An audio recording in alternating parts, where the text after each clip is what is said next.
I'd like to call to order the Tuesday, April 2nd, 2024 meeting of the Finance and Warrant Committee. First on our agenda is public comment. Is there anyone here that would like to address us on anything? Anybody online there, Doreen? No? Not yet, I can. Oh, well, whatever. Okay. With the permission of the board, I'm going to alter the agenda a bit. The follow-up for information requested, we're going to do last under old and new business, because there could be a lot of discussion and presentations associated with that. So at that point, we will now go into our next agenda item, the first one, Article 4, the capital budget. Hello, Leon. Hello, how are you? Good. Everybody got the, One of these? Handout yep, the handout had the, is in front of us. just before we start, I just want to On the touch table in front of you. Should be.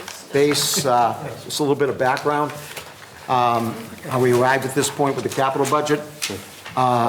Yes. On January 11th of this year, there was a joint meeting, and it has been held for the last 2 years between the Capital Expenditures Committee and the Finance and Warrant Committee, in which department heads came in and presented their requests for capital projects to both boards at that time. On January 22nd, the Capital Expenditures Committee met and forwarded their recommendations to the town manager, and that's as per bylaw with the town. And then tonight, we have town manager will present his recommendations for the capital budget for FY25. Okay? Leon, what I think we might do is just go each article. Sure. There. And if there's any questions about any articles or anything that was not funded, just raise your hand. And just like by way of overview, you all are aware of the process, but the department heads put together a list every year of their capital items for the ensuing fiscal year, as well as 5 years, 4 additional years, so it's a 5-year capital plan. And then we work with the Capital Expenditures Committee, as well as the Finance and Warrant Committee in the new process to review those. And so you see the request from the department head, you see the CEC recommendation, you see the town manager recommendation, you see a funding source, and then obviously the actual recommendation to go to town meeting, goes to the Finance and Warrant Committee. Yes, we do. Okay. All right. Why don't we start now with, first department is Parks and Rec. And just they have the lawnmower. Yeah, so we're recommending a lawnmower for $27,000. There was an additional request put in by the Parks and Rec director for field lighting, and this was just the initial phase of the field lighting to the design, $35,000. It was put in. It was not considered a high priority by the Parks and Rec director, so you can see that it was not recommended by CEC or the town manager. Okay. The equipment is. No questions on that, so we'll move now to, we have the Council of Aging, but they did not have any request in, but. Yeah, they had, so you see there's 2 items there, but we're actually funding those via a grant, so or other funds, so we did not move forward with any requests. Okay. All right. Next, we have the Fire Department. So there's 2 things on this one. So you have a ladder truck as well as thermal imaging cameras. The ladder truck would be bonded, the cameras would be free cash. The ladder truck, we did put in a letter of intent, if you will, which is non-binding, but theoretically would hold our place in line. We're now told that this truck is it won't be coming until the spring of 2027 even if this gets approved. That's just the supply chain issues that are happening with these. And I believe that the price is actually bumped up to $1.55 million now, which is a change, and that's based on the fact that because it's going to take 3 years to deliver this truck, by the time it'll actually be manufactured, the motor that was specified is no longer going to be in production. So they have to, I think it's going to be an upcharge based on the new Cummins diesel motor that has to go. Questions? May I? Mike? So on the ladder truck, I think hearing that it takes 3 years to get it, I understand, and I can support that. But I didn't get the sense, when I met with the chief, that having that level of spare vehicles is really the norm with our peer communities. So we didn't have a comparison. And the sort of same thing with the imaging cameras. So again, I know it's 3 years and it's still passing its inspections now. What's your sense of having this level of spare vehicles compared to other towns? I can let the chief answer that, but I will say that in other communities that I've worked in, you typically will have a reserve vehicle that is usually a process by which you take one of the frontline vehicles and you rotate it into that backline position. Just because when you put one out in the field, you do need to have a reserve for either a mutual aid call or. So you're satisfied that it's the norm to have I'm that? satisfied that it's the norm. I think that we have a pretty good replacement schedule here. I think, the cost of these vehicles keeps on going up and up and up, and that, we try to lengthen the useful life of them as much as possible. I can let the chief talk to what our peer communities are doing, but in my experience in other communities, there usually is a reserve apparatus for most pieces of equipment. I'm good. Mike? Chief, you want to come up and? No, please. I'll go. Thank you.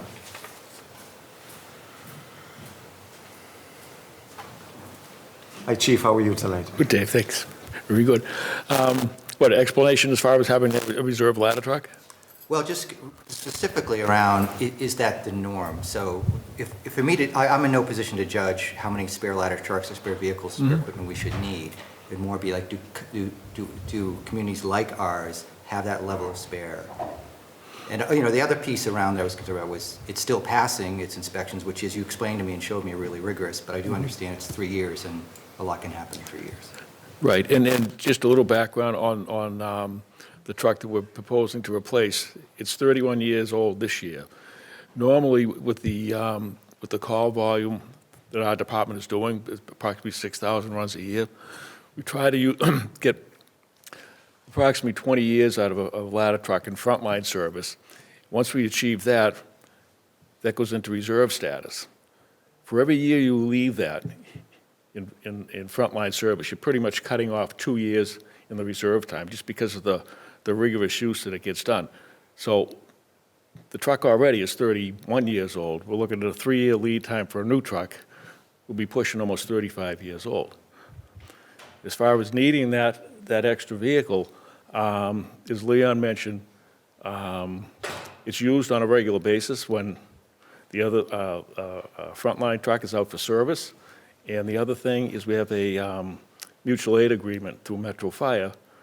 That agreement, anytime we go to mutual aid to another city or town, ladder 2 pulls up, that goes in service to protect our town.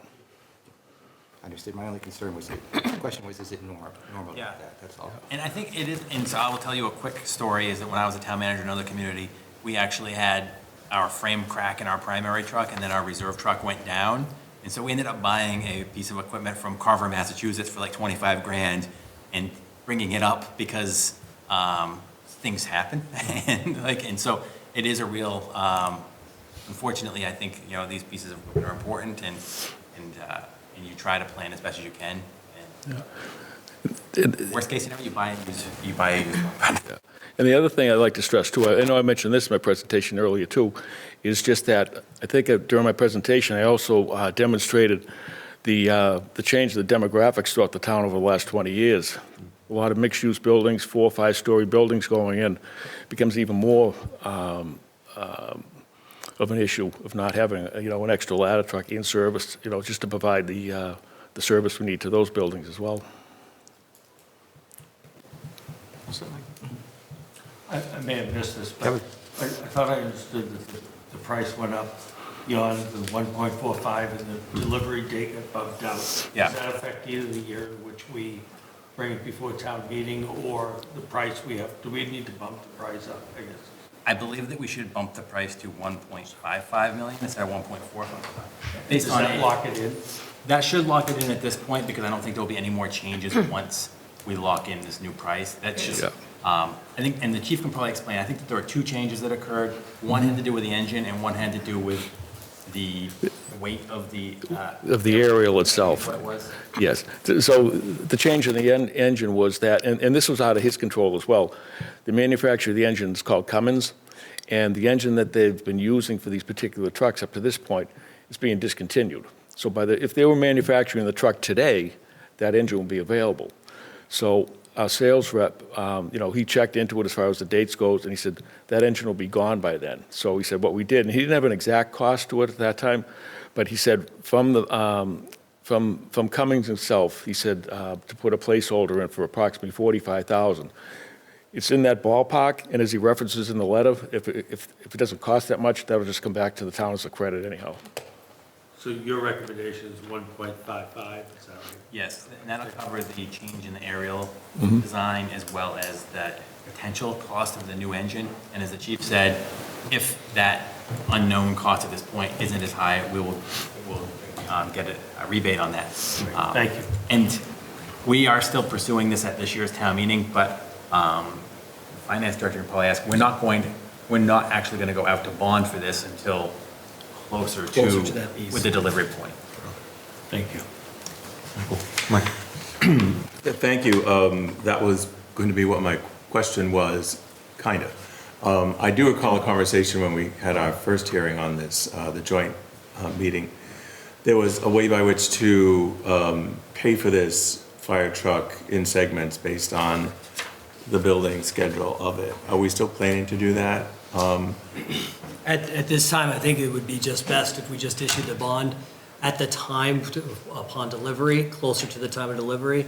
If they're going to accept the build and the letter of intent and the bond authorization as a full and doing as effectively the contract to begin this process, then we should be fine. We wouldn't have to issue in multiple stages, much like we issue in multiple stages for the building.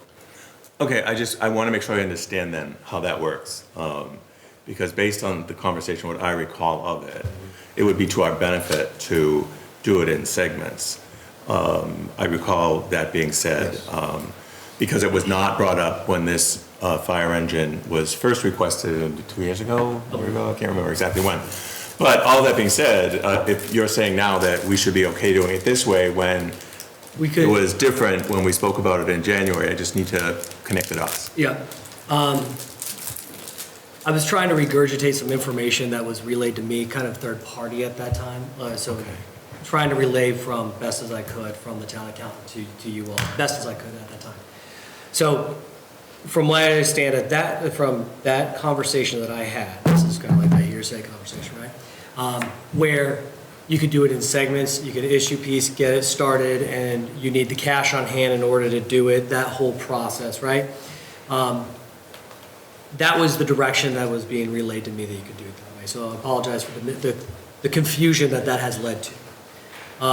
Rather than doing it in that stages, you can issue this full amount of debt now, or when upon the time of delivery, without paying interest premiums or anything like that in that course of time.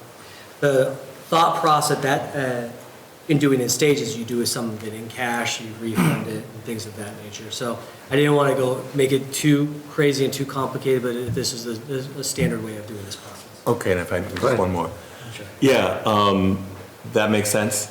But I think what would make me feel better is if I saw what the savings would be on like debt service if we held out, bonding that versus, doing it in segments, because that's where I'm coming from, debt service being as it is.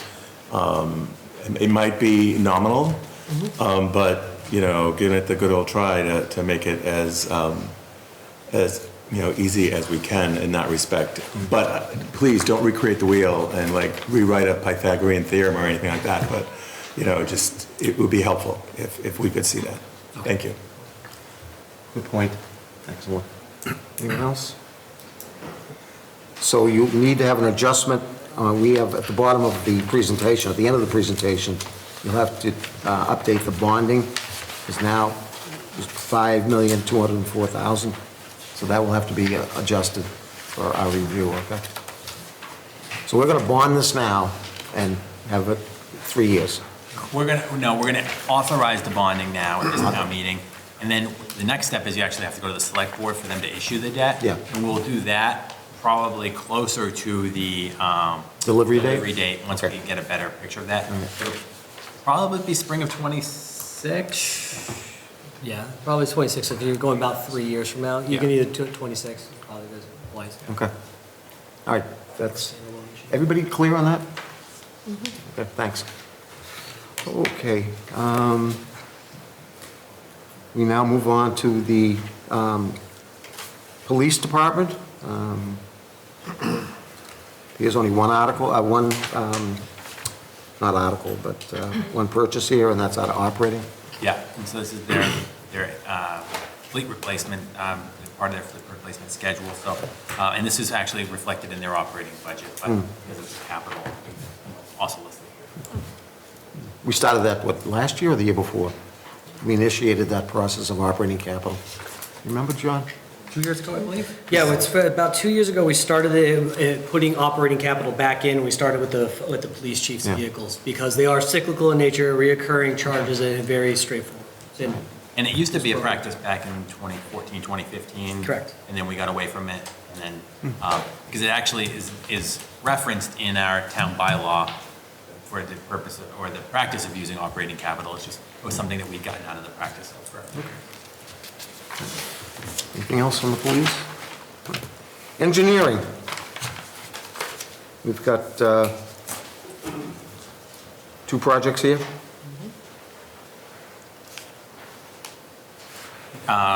So this is the Maverick Street over Motherbrook Bridge design and permitting.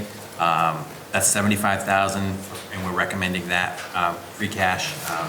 And then we've also the Buzzy Street Tip project for construction services. So this will largely be paid by the state through the Transportation Improvement Program. But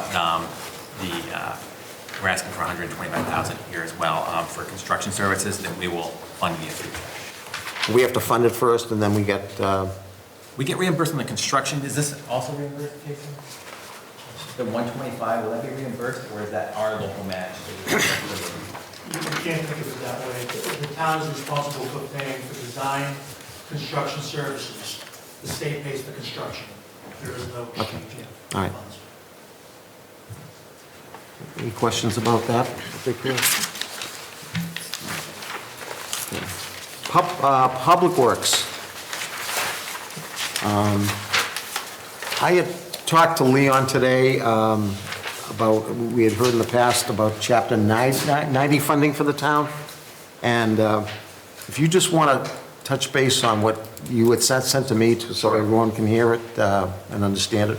Yes, so the chair and I, we spoke yesterday, Yeah. and Chapter 90 is state funding that comes, there's a pool of, I think it's $200 million roughly, that is apportioned among cities and towns based on mileage of roads and a few other factors, that the state sends to towns to do basically road maintenance.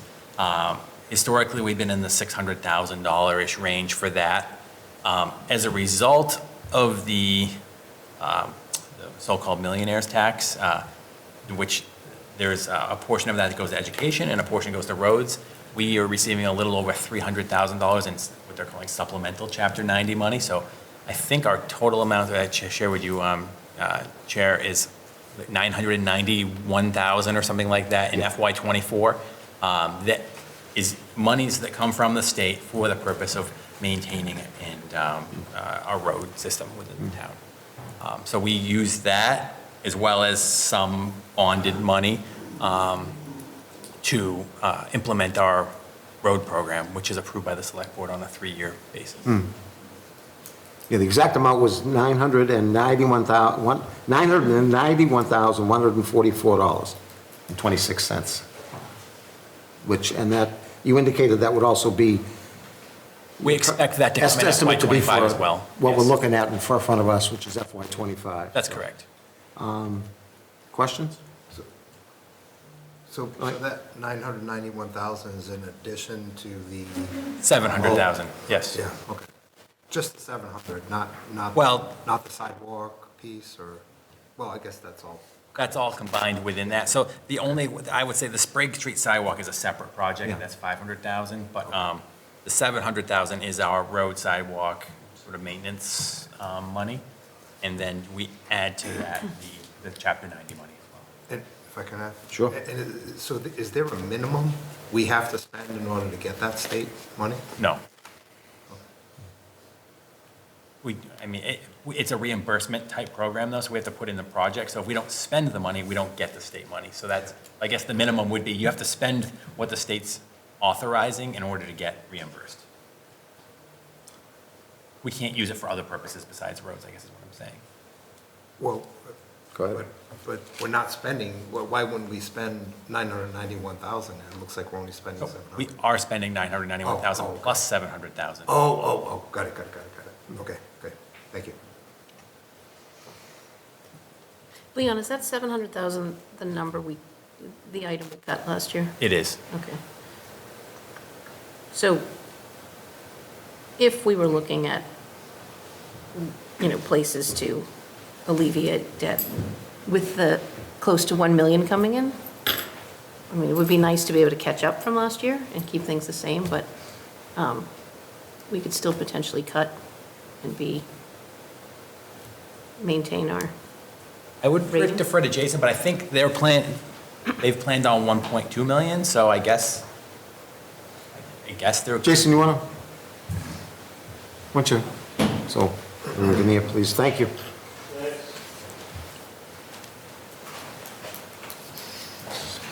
DPW and engineering planned on 1.2. The Chapter 90 that Leon is alluding to is something that's allocated each year based upon the initial 100 million that the state gets. The supplemental, we don't always put into play because we're not always 100% sure if we're going to get it or at what stage, but we're pretty confident about getting the initial allotment. So if you take that 300,000 off, it brings us back into that 1.2 range. So that's kind of where we go with our 3-year program. We try to program that, and if we get the 300,000, we can move some things up from years 2 and years 3, but we kind of keep it just to be conservative, just in case that doesn't come in. so the 300,000 from the millionaire's tax isn't guaranteed. So I think that there's what you're two sources of supplemental. There has been in the past a supplemental that's called, I think it's winter maintenance or something like that. It comes in a couple different Yeah. monikers over the years. And then as I understand it, the millionaires one, which just started, I believe, that tax just went in, it was voted in 2022. So I believe this was either the second, I think this was the second full cycle, not full cycle. I'm told that it should be a continuing thing, but the actual value of it may fluctuate a bit as millionaires figure out ways of hiding their money. But that's probably in the realm of around 300,000. Okay, thanks.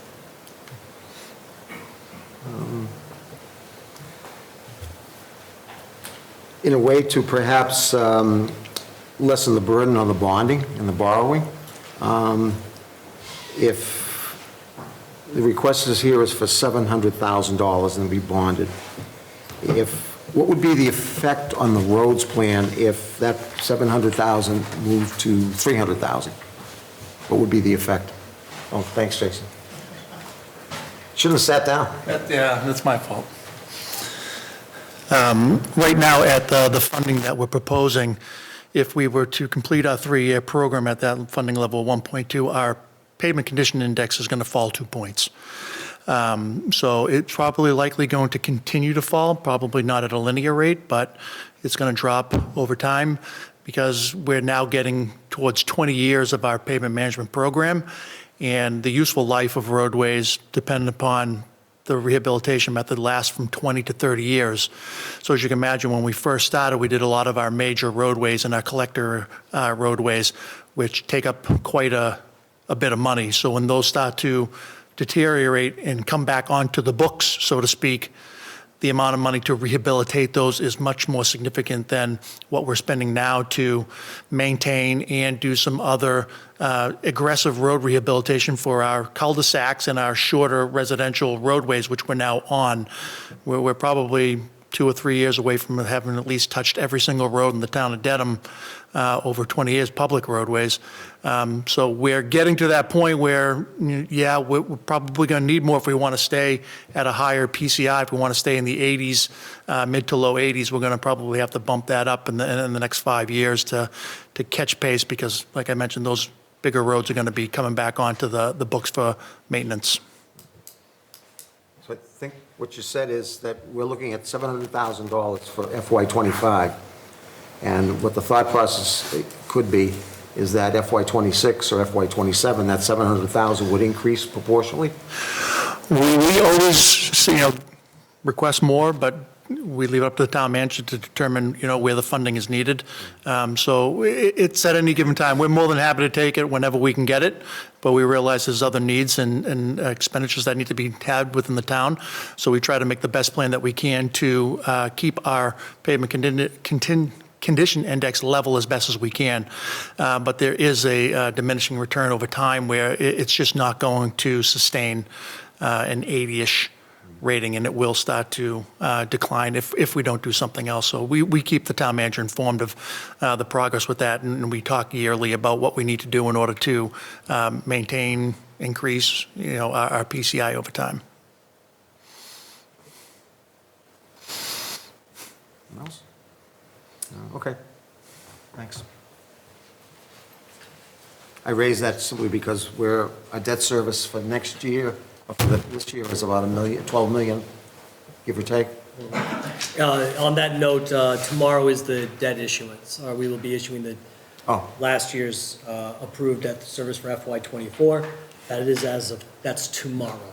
So we will have a better understanding, we'll actually know what the debt service will be for FY '24. So we'll have that figure before we start deliberations on Correct. on the budget, okay. All right, nothing else. Next, we have Brookdale Master Plan. Want to talk about that? It's free cash. Leon? Sure, so this is to work on columbariums, which are a sort of a modular unit that would be used for cremations in the future, and it will help extend the useful life of the Brookdale Cemetery and add more capacity. I think according to Director Flanagan, more people are requesting cremations, and by going to the columbariums, which are basically sort of like a tower unit that allows us to use less space for cremations, that'll extend how long we can continue using the Brookdale Cemetery. Okay. Can I have a Oh. question? It had been 130, it looks like originally, but was that determined it wasn't needed, all of it? Yeah, I think we just trued up the number. The 100 is actual. All right. Next. Chipper, which this is an older piece of equipment. This is the second year for this, isn't it? Yeah, exactly, and they need to be replaced, and this one's well past its useful life, so the director indicating $50,000 the approximate cost of this piece of equipment, and would definitely help us out with our operations. I think it was 35,000 last year, if I remember. Well, Yeah. if I may, what was approved last year, recommended last year, was 50,000 less than what was needed. The original request should have been 94,000, and it was only 44,000. So this 50 is to, I think, seal the deal. Yeah, the cost of these pieces of equipment keep going up, so. Okay. I was remiss in not explaining to everyone, Mr. Leahy is the rep to the Capital Expenditures Committee from this committee, so he has double duty on all this stuff and does a fine job. Double pay. What's next? The sander? So this is an F-550 and a sander. And we're recommending, I think, did they get the photos that were sent over? They're in- Yeah. So there are photos of some of the equipment in the shared folder that you have access to show the condition of some of this equipment. Yeah. So that would be bonded and and the cost is about $240,000. But the life expectancy on one of those vehicles, I think Joe said, was many years, so it makes sense to bond it. Yeah, it does. I mean, it's at least 10 years. It says 12 to 18. Yeah. So, Depends how much salt they put down. Okay, any questions on that? Sarah? I wrote in my notes that Joe said that maybe he could do without this year. And then it replaces a 2014 model, and they try to get 12 to 18 years out, so that's one that, I had the same note, that one and we haven't got to it yet, but the F-350, the 100, Yes. that two away. I had noted that we asked if he had to postpone anything. He said those were the two that were most likely able to be postponed. So is there any thought to that, or thoughts of? Yeah, I mean,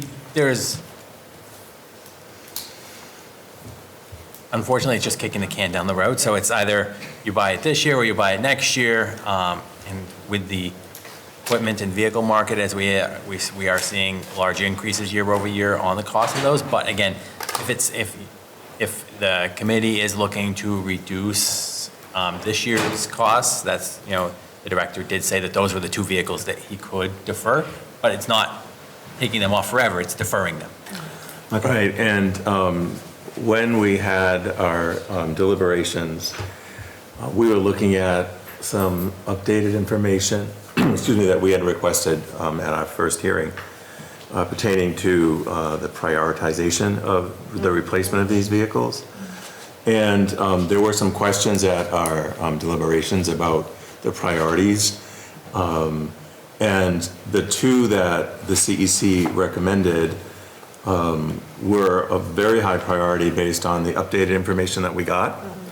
And then, not to jump ahead, but the loader for $340,000, I think we were conflicted, as the notes say that I have in front of me, because of the fact that this was not a high priority on the information that we had received for our deliberations. So we recommended that the $340,000 be resubmitted in a future request, and that the two that are on here for recommendation and recommendation from the town manager move forward because of some other information that we had with rust and rot and other such things. So I think that hopefully will explain the difference between what we heard at the beginning and what we got for deliberations. All set on that? yeah, thank you. Anyone else? Okay, next, moving down, F600 service truck? Yeah, and again, this is just another, this is a larger piece of equipment, and we're proposing this would be bonded because of the $270,000 amount of this one. And again, this is one that has some backup on photos about some of the condition of that truck. Anybody? No? Okay. And then we have sewer repair, that's out of the sewer enterprise fund. And this is annual. That'd be bonded out of that. Exactly, yep. And again, $500,000. Jason's here, I'm sure he can speak to exactly what we will get for that $500,000, but this is part of our annual repair program. And we had Jason was here at our last meeting and talking about the sewer enterprise fund and different things that come out of that. So that's included in our bonding though, right? That we reflect back on our debt service. Correct. So it's not- It's the year-over-year piece that we do with sewer repairs as they come up from time to time. And it is part of the total package debt issuance. However, the funds do come from the enterprise fund.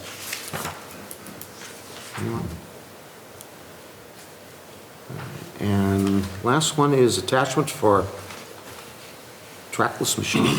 Am I reading that right? Yeah. That's that one. I don't recall that one. This one is a request for equipment to be attached to the mowing machinery. It's a safety issue, excuse me, it's a request that will increase the safety for the operator of the mowing machine, allowing the operator to face forward and have a better view of what is happening with the machine. I don't know what this person does now. It looks like they're not facing forward. But that's the explanation that was given to us, and I think the safety issue was the one that piqued the interest of the Capital Expenditures Committee. And Joe Flanagan, I'm sure can speak much better to this, but this is a piece of equipment that we use for a lot of stuff, so by adding the extra attachments, it just makes it more useful year-round. So this is what we use for sidewalk plowing, we can use it for mowing, we can use it for a variety of things via this additional equipment, and it does, this piece of this will make it more useful and better ergonomics for the operator, from what I understand. Any other questions about this? Just to clarify, Joe Flanagan did call me today. He was having some dental work and didn't think he was going to be able to make it tonight, but if there was any questions, he would, or any follow-up, he would surely attend our next meeting to clarify anything. So he made that pretty clear to me, so, as Joe always does. So, all right. Sure. The Form A indicates that the request is 150,000 and now it's 75, so will the 75 is what they need? That's going to get them what they need? That's my understanding. Okay. Okay, thank you. Anyone else? All right, that wraps up the Public Works. Now we're on to Facilities Town. If we, Brady kindly pointed out that if we skip ahead to Oh. sewer, if the committee doesn't mind, and we do sewer in the I&I, and then we can let one of our department heads go home. Oh, thank you. I apologize, the last meeting, you did too long. Go ahead.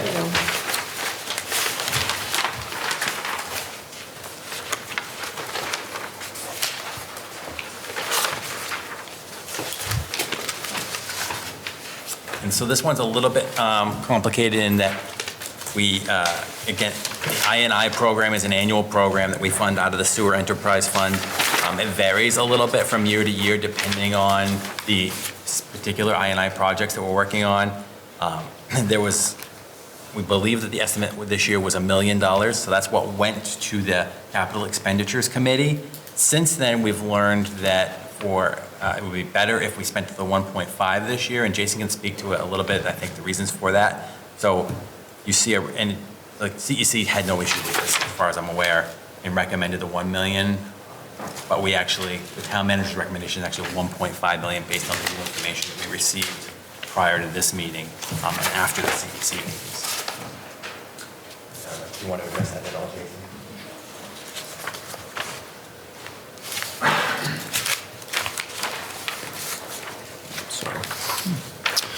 The additional 500,000 that Leon is talking about would be used for a proposed door-to-door inspection program down around the Manor neighborhood, including portions of Green Lodge, Oakdale, Capon area.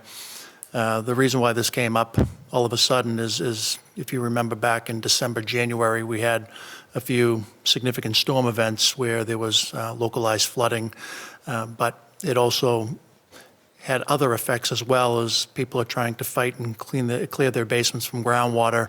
That water gets into the sewer system. So there were a lot of residential property owners that had experienced sewer backups into their private property during those events. And it's not that this was new to them. This is something that they've been experiencing since, as far as I remember from starting with the town. And we've been trying to address this situation through our mainline and manhole rehab that we've been doing over the years. We've roughly spent about 2.8 million in this neighborhood, and we've lined probably about 60% of the mains and about 40% of the manholes, and we've really taken away a lot of the infiltration and inflow that we can from our public system. But there's still that private systems that we just can't touch because we don't own or operate them. And a lot of them come in from laterals, or some people have sump pumps connected to the sewer system. Some have yard drains and driveway drains.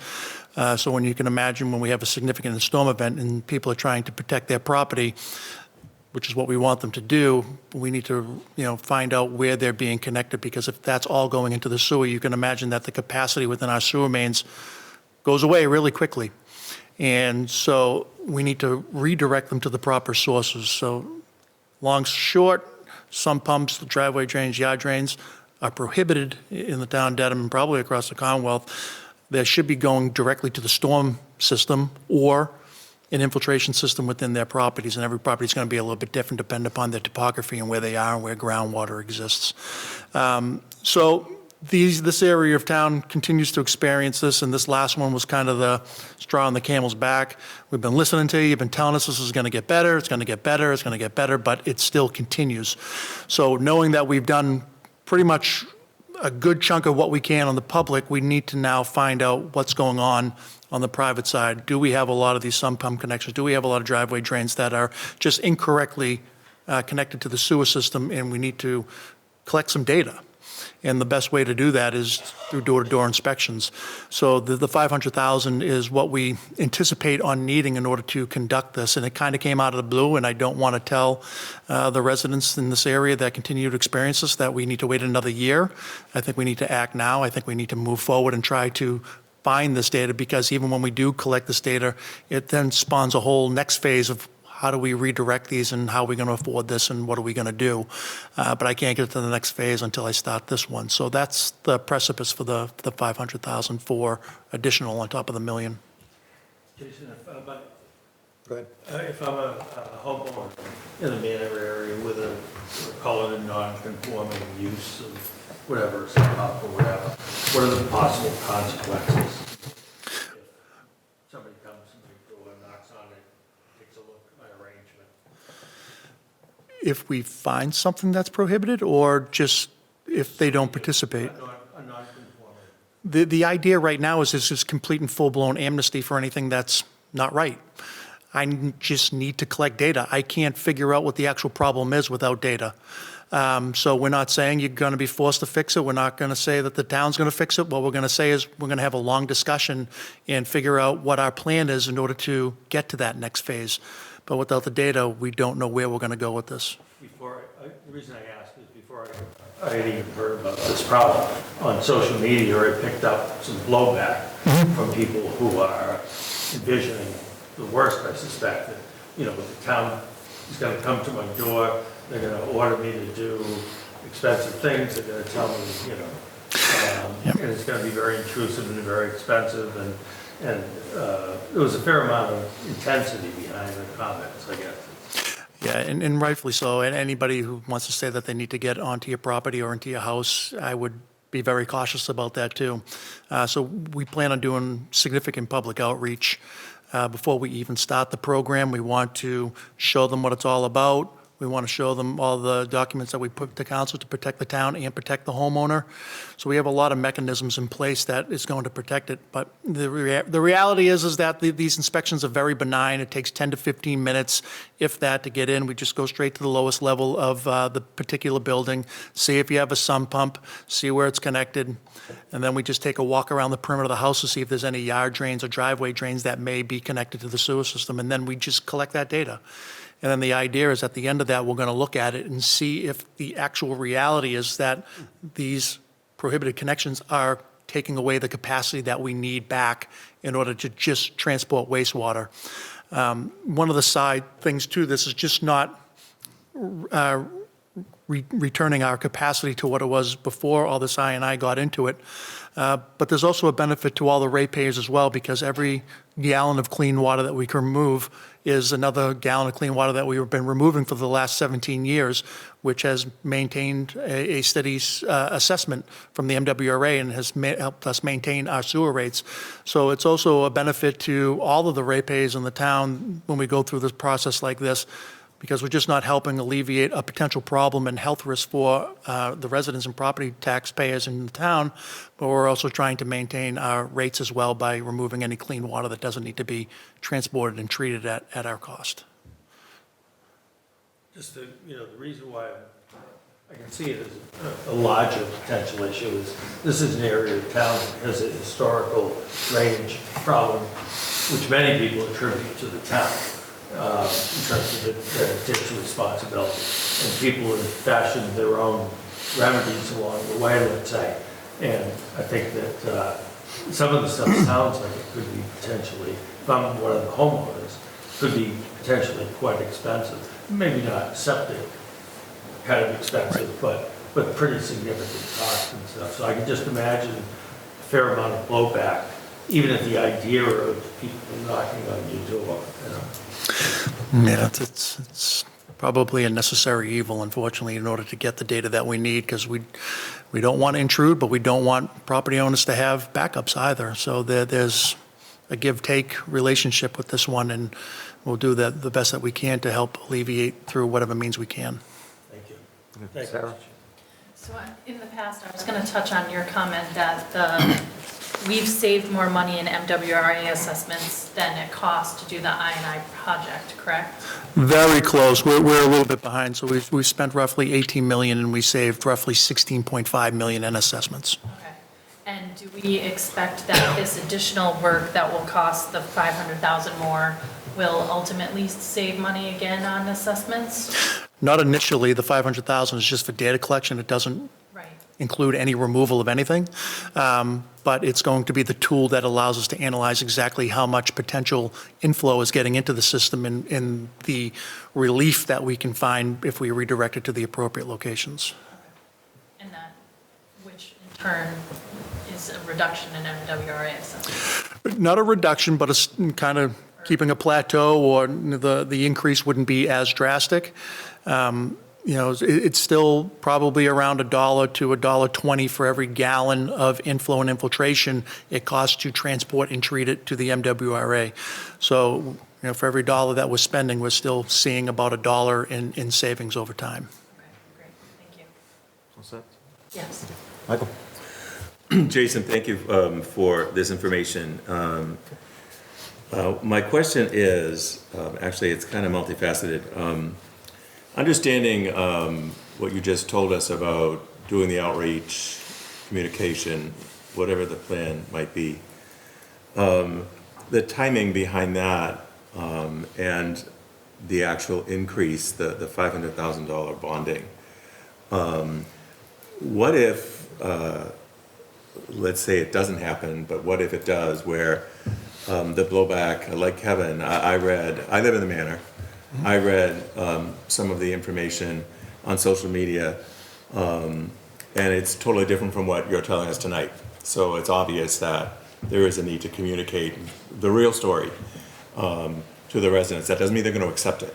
Correct. So what if we do bond this $500,000 and we don't end up collecting the information that we need? Is that a possibility, number one? And number two, if we aren't able to get it, what's the next step? Or have we gotten that far yet? All right, so I'll try to answer the first one. I work very closely with our consultants that help us with our wastewater infrastructure, and we're pretty confident that we're going to find the sources of inflow coming from private properties that were just misdirected. You know, it probably more often than not happens, and people didn't even know it. They bought the house, and that's just the way it was. But nonetheless, they're going into the wrong system. So I'm confident in their recommendations to do this type of study, because again, we've done a lot in the private, and we've showed maps at the select board. A lot of this area has been lined and rehabbed. So when you see our sewer mains have been modeled to make sure that they have enough capacity just for wastewater. So without a doubt, we have more than enough capacity to handle additional construction, additional builds to that existing system. It shows that we have capacity. But when we're doing flow modeling too, and we have meters in there, it's not, you know, it's pretty easy to tell that when you have a storm event, now all of a sudden, all of our system is surcharged. It's surcharged for a few days and then it goes away. That's a good indication that, you know, basements are getting water, they're getting pumped, or yards that have yard drains are, you know, just to discharge and keep the flooding down from overland or from groundwater. It's getting into our system, because that's not wastewater at that point. That's clean water. Not to say that it's not all coming from public sources that we haven't addressed yet, but those areas that have been unlined or remain unrehabilitated are really not really moving the needle that much in terms of how much it leaks in terms of inflow and infiltration. So it's coming somewhere else. So the odds are, having seen this type of situation or these fluctuations in flow patterns, it usually indicates that there's something coming from the private side in terms of some form of inflow. So is it safe to say then that this issue is not being caused by runoff from the Paul Park area or the areas that are above the level of the manor? Yeah, and I can understand that there is quite a bit of confusion. Some people, even at the basic level, don't understand the difference between sewer and stormwater. So, I mean, it's as, you know, for me, it's as simple, I get it, but when you don't live in this world, they seem synonymous. So a lot of the overland flow and flooding that is generated down the main neighborhood comes from our stormwater system, where it's collecting it up on top near Oakdale or in Green Lodge, and it all flows down to Foul Meadow, the Neponset River. And that's the water that's getting in there that's causing the flooding, because as you can imagine, since the 50s, we have more development, we have more impervious surfaces, we have more additions, we have more construction. That generates more runoff. So that obviously means more stormwater down to the Manor neighborhood, because that's the low point. That's where it's always been going, in that direction. So yes, there's more water getting down there, but that isn't the water that's getting into the sewer system. It's the groundwater that's being captured. A lot of the houses in the Green Lodge area are on ledge, so they have groundwater that comes into there just from it flowing over the bedrock and not being able to infiltrate into the ground. So there's a lot of opportunities where groundwater in a lower area or on a bedrock area can rise really quickly and get into people's basements. It's not necessarily a flooding issue, it's just a replenishment of the groundwater system. So there is a difference, but it's very easily mistaken one for the other. Thank you. Cindy? Quick question. Do you have a sense yet of how many inspections you will have to do to create your data set? Yeah, the sewer sub-area in total is going to comprise of about 1,600 parcels, and it goes out as far as Vincent Road all the way to East Street. It goes as north as far as the MBTA line near Cedar Street, and it goes all the way to the Boston City line in the Manor neighborhood. So it pretty much encompasses about a third of the southern half of the Dedham boundary. So it's just not the Manor itself. There's very good portions of Green Lodge, Ashcroft, Capon, and Oakdale that contribute down to this area. All of the sewer just, because we go from high to low with sewer systems, starts at the higher elevations, and the Manor is down on the lower elevation, and that's where our connection is to the MWRA system just behind Sherman Road. So, yeah, 1/3 of the town does end up going through the Manor neighborhood to discharge into the MWRA system down at that point. So, as you can imagine, if everyone outside of that is contributing a gallon of water, it's like a snowball. It's small at the top of the hill and it's very large at the bottom. So that's why they're unfortunately seeing the issues as a result of what's coming in. But anything that we can remove in that whole area that we can focus on is hopefully going to provide a benefit in the long run once we can figure out what's going on. Just a quick follow-up. Sure. So you just mentioned private properties. Are businesses, are they on their own system, or will they be included in the inspections? Private property is, it doesn't mean, residential, non-residential, everybody that owns property, even the town's properties, the schools that are there, Green Lodge School, the Capon School, we're going to go into those as well. We're going to make sure that there's no prohibitive connections, and if we find it in our own, we're going to have to figure out the way to redirect those to the appropriate sources as well. So we're looking at everybody who has a sewer connection within that sub-area. Thank you. All set? Liz? Thanks. So I have a couple questions. So I think you said about 1,600 parcels? Yes. And did you give a time frame? How long the application process you hope it to be? Perfect world scenario, we go back to the select board in April, May-ish to present all of the legal documentation, the form work, the outreach that we plan on doing, the process, the last hopefully go around where we get the okay and we move forward.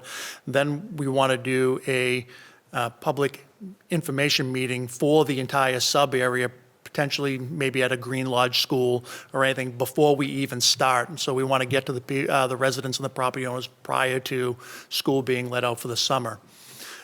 We will educate them exactly kind of what we're doing here tonight, the whys and the whens and the hows, and then we'll start from there, and we'll probably work in neighborhoods to make it a little bit easier, but there's going to be all sorts of notification, flyers, there's going to be ways to schedule inspections if you're, not available when we're going door to door, or it's inconvenient, you're on vacation, can I do it when I get back, can I make a schedule, or I'm working all day, there's no one home, can I do it at 6? We're going to be very amenable to get this done because it is very important. So there's going to be a lot of things in place, a lot of outreach. Hopefully, I know it's never enough, but we're going to do as much as we can to get it out there and let people understand why this is happening. Thanks. Other communities that have this problem and how they're addressing it? Say it again, I'm sorry. Other communities that are facing similar problems, and have you talked to them about, are they doing the same thing? Other communities have it much worse than Dedham.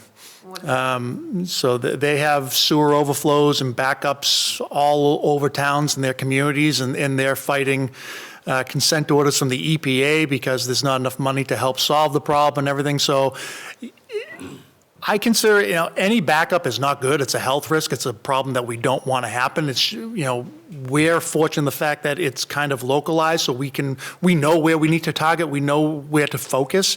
Where some other communities, it's kind of like Armageddon in some areas, and they're spending millions and millions and sometimes not getting anywhere because they just don't know. They haven't been keeping up with their system over time. But it's kind of like snowflakes. Every town's a little bit different. But so I just know for Dedham, this is probably the most advantageous way to do it. And this isn't uncommon. This is similar programs that are run throughout the Commonwealth where they're trying to gain capacity back into the system, whether it's they have a wastewater treatment plant that's at capacity and they can't build anymore, or, it's in an old town like Dedham where there's a lot of leaking and infiltration and it's just taking away capacity and creating backups and overflows in communities. So it's not a new venture. It's definitely something that's been utilized many times over the decades. Okay, so thank you. And last thing is just echoing what Kevin and Michael said, because I think there's also a lot of chatter and concern about replacing lead pipes,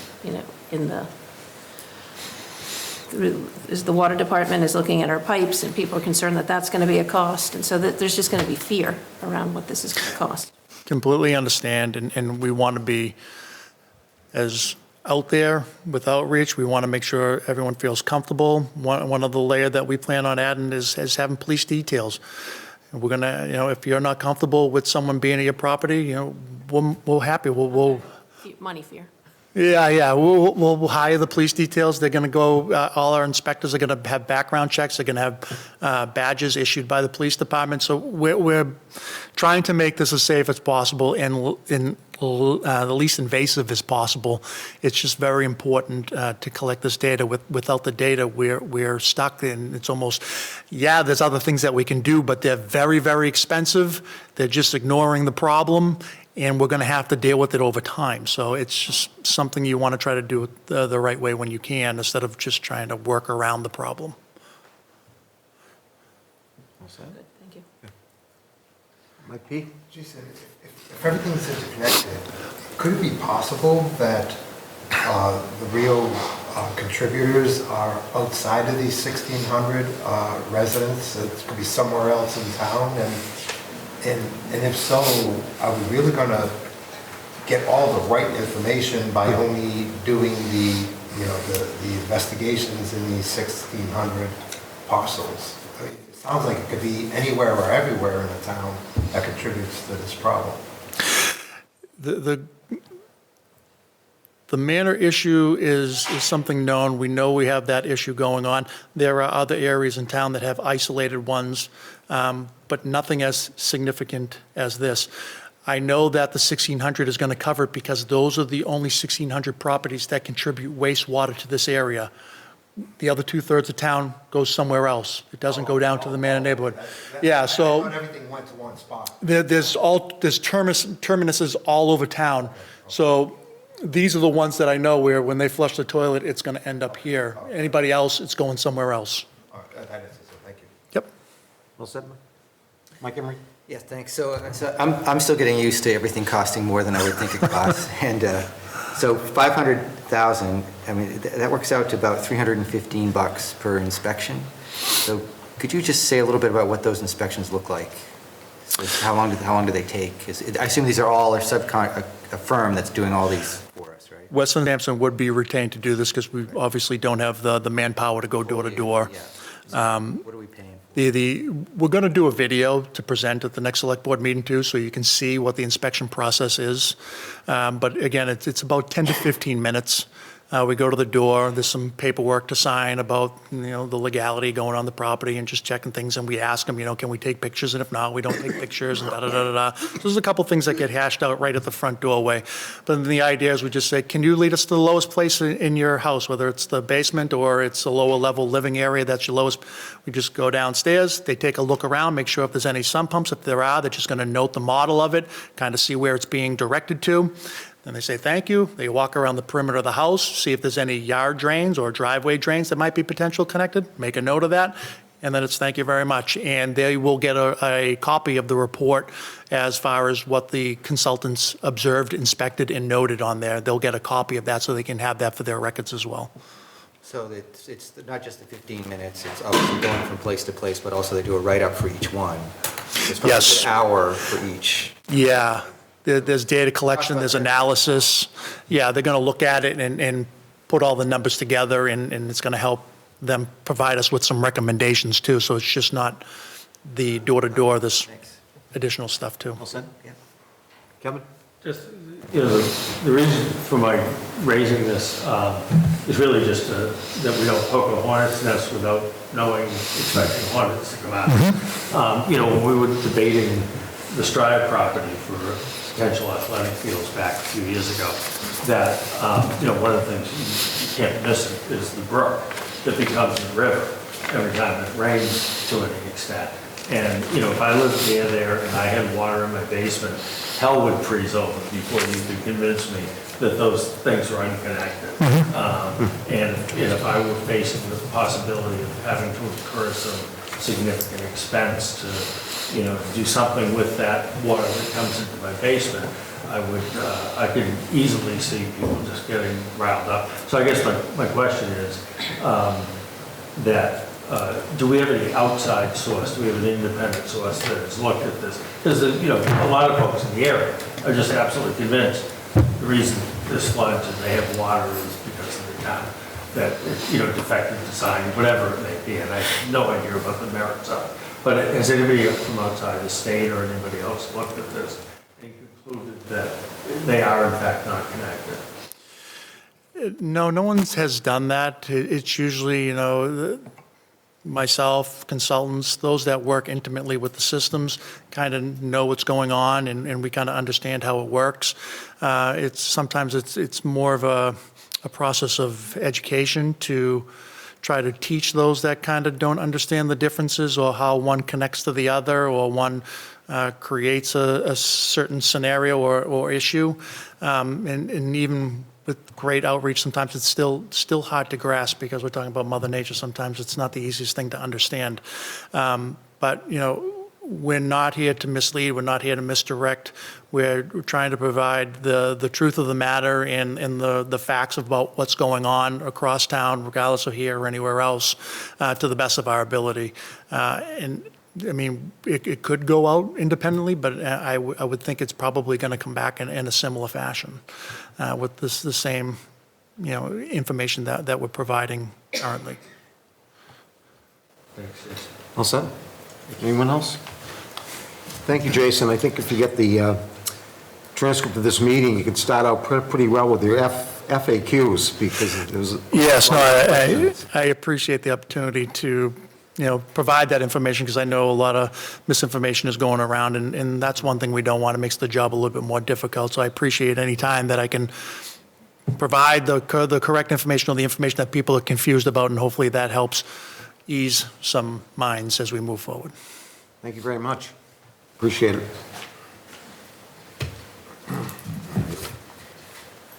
Where did I start? Town facilities, I think, is next. We have Matt in the audience in case there's any, which there will be.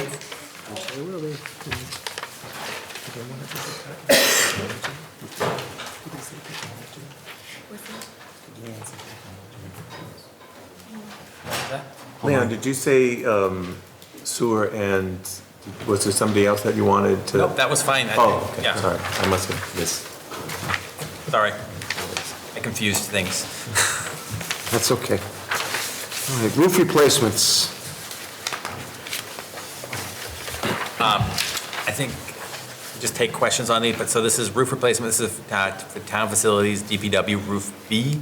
So as you recall, a couple of years ago, we approved funding to do a section of the roof at the DPW facility. This is to do the additional section down there. And Matt can speak more to that, but we had initially thought, I think, that we could do the whole roof, and we ended up having to segment it to do the worst portion first. So now this second request is to do the next phase of that roof replacement, which is high priority. Questions? Townwide facilities, school and town assessments. Is this the house doctor? No. Okay. So this is, we have, well, for many, many years, I think the last update was 2004, when we actually hired a company that was qualified to do this, to look at the condition of all of our facilities, as well as the use of all of our facilities, to help us create a plan for maintenance and replacement in the future. So it was done by Earth Tech back in 2004, but that was only for town facilities, and it was somewhat limited. The idea behind this would be to do it for all the town and school buildings, because we have a lot of square footage, we have a lot of buildings, and in many ways, we're kind of shooting in the dark, because we don't know what we don't know. So this would help us go through and identify all of the major capital costs that we will be expecting, and then help map that out so that we can be more planful and level out those costs, instead of being like, oops, we've got a leaking roof and it's gonna be $1 million, plus we got this thing, plus we got that thing. If we knew, I think, a little bit better what these major systems were and what their points of, where they are in their useful life, that would be helpful. And then I think just one more layer to add on top is to look at the actual structures themselves and say, okay, DPW, you're operating out of a 1960s building. Does that work? How much money should we put into something like this before we start thinking about what a replacement should, and like in creating a strategic plan around that too, like we did with the schools and like we've done with this campus here, but think about it on a town-wide basis. Initially, the cost was $400,000, which we think was probably an appropriate cost to do all the buildings in town, but in discussions with the CEC and the Finance and Warrant Committee reps there, we pulled that back and said, let's do this in a phased approach. So $200,000 to start, and then we'll add to that in the future, and it would create a comprehensive plan for, again, all the school buildings and all the town buildings that will help us help us provide information to you all and the town meeting members, et cetera, as we're moving forward, so that we can make the best decisions possible. Michael? Pete? Thanks, Leon. Yeah, obviously, information is always useful, but is there any way we can quantify the benefit of this? Maybe based on assessments we did in the past, like if we spend $200,000 here, in the past, it's helped us save $600,000 by doing something sooner rather than later. Is there any type of historical or quantitative benefit that we can latch onto for this $200,000? Offhand, I can't, well, I can suggest that we have experience, and it's almost always a negative experience, where we come forward and we say, we would like to replace X, Y, or Z, and we defer it, and it ends up costing us significantly more in 2 or 3 years, just because of the market volatility. So I think this would help us get out in front of some of that market volatility. I don't know that I can put my finger on any particular project. I mean, for example, the high school field. We talked about that at various points, and I think when Sam Rippon initially came forward, I think he said something like 500,000, 700,000. I can't remember what the number was, but it was much less than what we ended up ultimately approving, and it was only a matter of 2 or 3 years when. And I think if we had a more system-wide assessment that would allow us to make decisions like that But again, do it in a strategic way, so we're not throwing it all at the taxpayer at a last minute kind of thing. I think it's a best practice that's been adopted by a lot of municipalities to help level out that cost and that spending over time.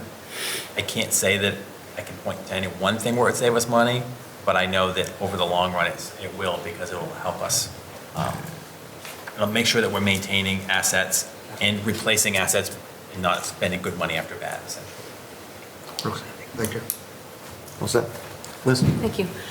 I always worry when we cut something in half, and say that we're going to do the second half later. I mean, I like the thinking, but I feel like we've been in situations before where we wait too long and then, well, the first half is obsolete. So what's that window? I think we say that it would either be next year we'd ask for the funding or the following year, because this would be a relatively long-term. It's a big project to bite off. So the idea would, even if you authorize the full 400,000, you might not get to all of those buildings for some period of time anyway, just because it's a lot of work to go through. So I think the idea behind this was that, 12 to 18 months for that first phase, we come back for the extra funding and supplement it. So it's all, we wouldn't, our intent would not be to wait. I mean, obviously, things happen, sometimes funding sources go away, and you have to make hard choices, but our goal would be to move forward with the next phase, right on the heels of the first phase, so that we could, again, have, up-to-date information. Thanks. Also, just on top of that, when we put together the request for proposals to have this done, we're going to fashion in a way that we can do a multi-year, so we can keep with the same firm. And, if we could, we're not going to do this year with this firm, this year with another firm.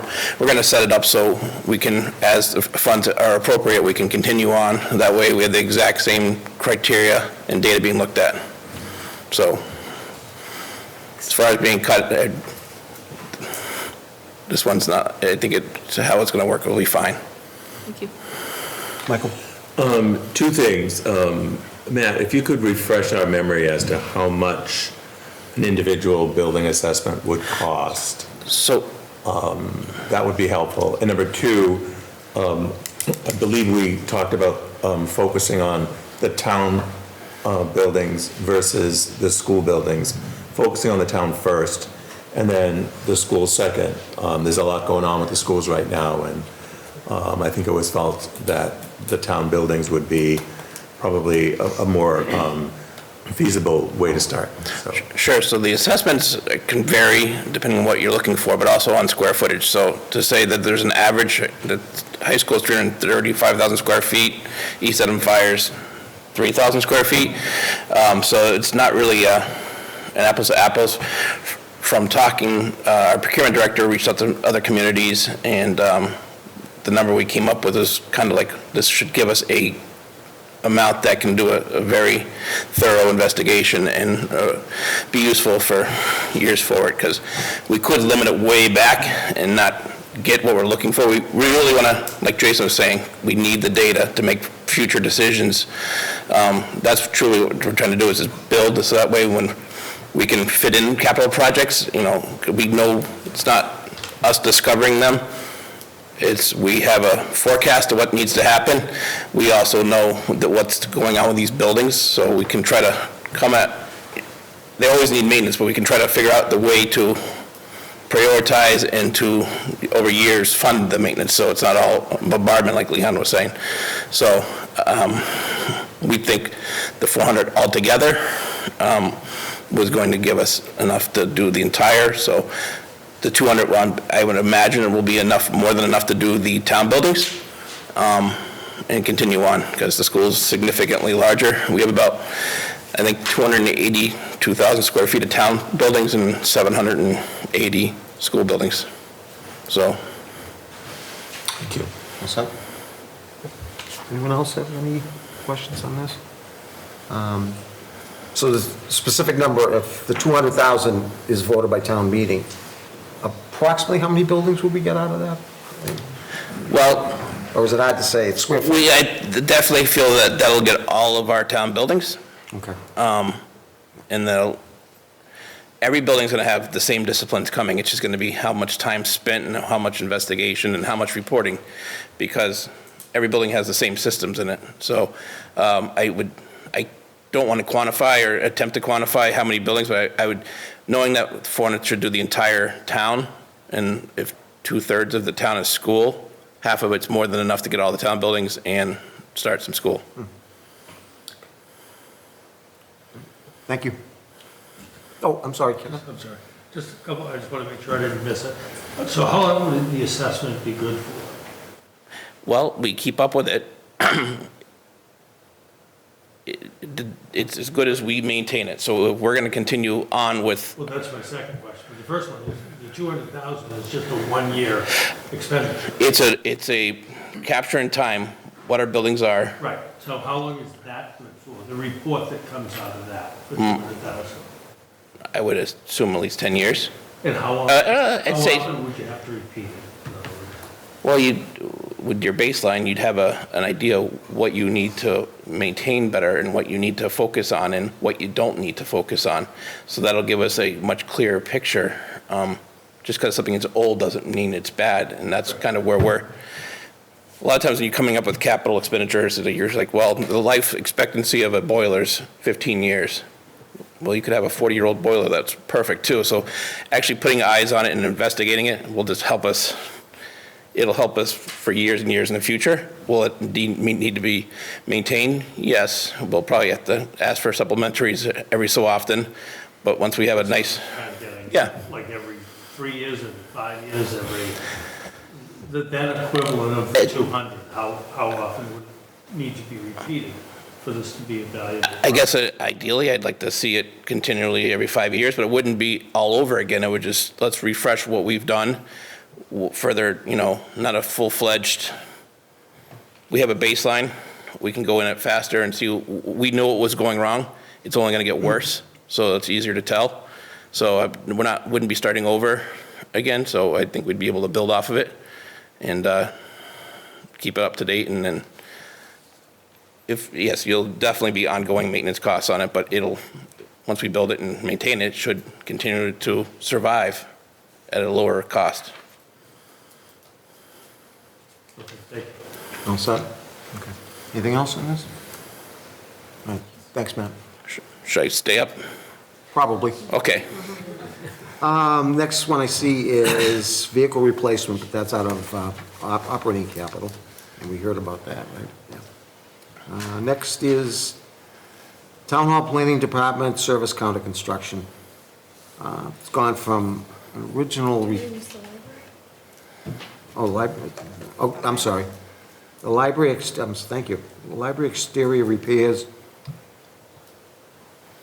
CEC recommended 47,000, but that's not the town manager's request. And this was, and if you recall the CEC meetings, there was a long discussion about this. There have been previous monies appropriated for a variety of projects at the library. This was an additional request for $47,760, which was at the time what we thought we needed to finish up the ongoing work there. And it includes some work to fix leaks, some landscaping work at the front steps, a variety of things there. In further discussions with both the library director, the board of library trustees, as well as the facilities director, we realized I think it's not a high priority to ask for the 47,000 now. And so we're going to get as much done with the existing budget as we can, which we think will satisfy all of our stakeholders. And I think that is the best use of our funds right now, especially considering that we are going through this process, hopefully, with looking at the greater use of the libraries and what may become of them in the future. It's just, we'll get as much work that is done as we can with the existing monies and not ask for this currently. Okay. And I'm sure, and Matt can probably speak in greater detail why he believes that this is a good course of action. I think Amber Maroney, our library director, is here as well. And, Matt, you want to jump in? So with the money we have, the building's protected. We're able to fix the deficiencies as far as the water infiltration. There's some masonry issues going on. We have enough to take care of that. Not knowing about the future, one thing a lot of it was for landscaping and not necessarily a priority.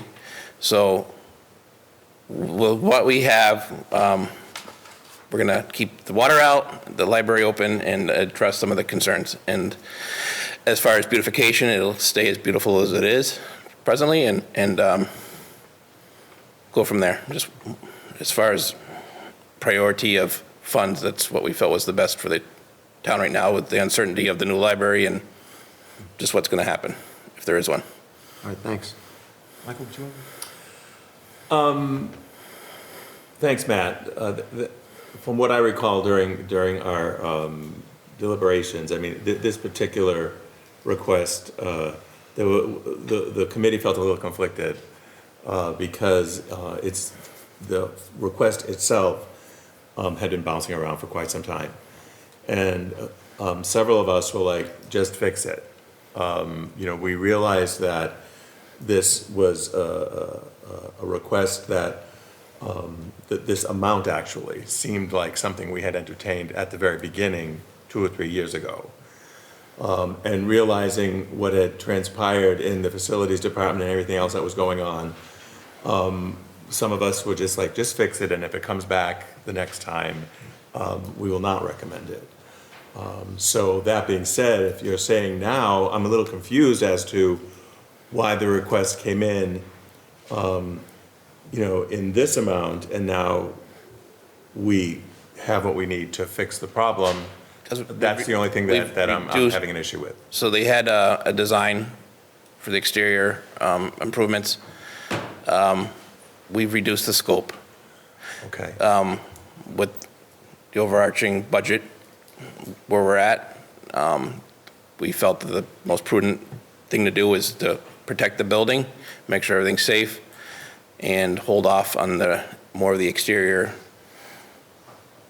niceties instead of true needs. So the building, with the money we have, we will protect our investment. Okay. Well, and that was the biggest concern, that the water infiltration and possible damage to, library materials, et cetera, in the basement, et cetera. So if that issue is going to be rectified, then I don't have anything. Give you an update. We're meeting with the stormwater tomorrow, and Ron and I, and we've done some research. We have some proposals to remove some of the gutters from the front of the building where the water's infiltrating in, and have it surgically, because the overlay district over there, we have a plan in place, and we feel that we will be able to keep the water from going in the building for what we have. Okay, so then we have your guarantee that we won't see this next year, right? I promise I won't put it on there. Thank you. Don't tell Amber. Don't forget you're recorded. Don't tell Amber, though. She's right over there. I think she heard us. All set on Thanks, this? Matt. Thank you. All right, moving ahead, Town Hall Planning Department Service Counter Construction.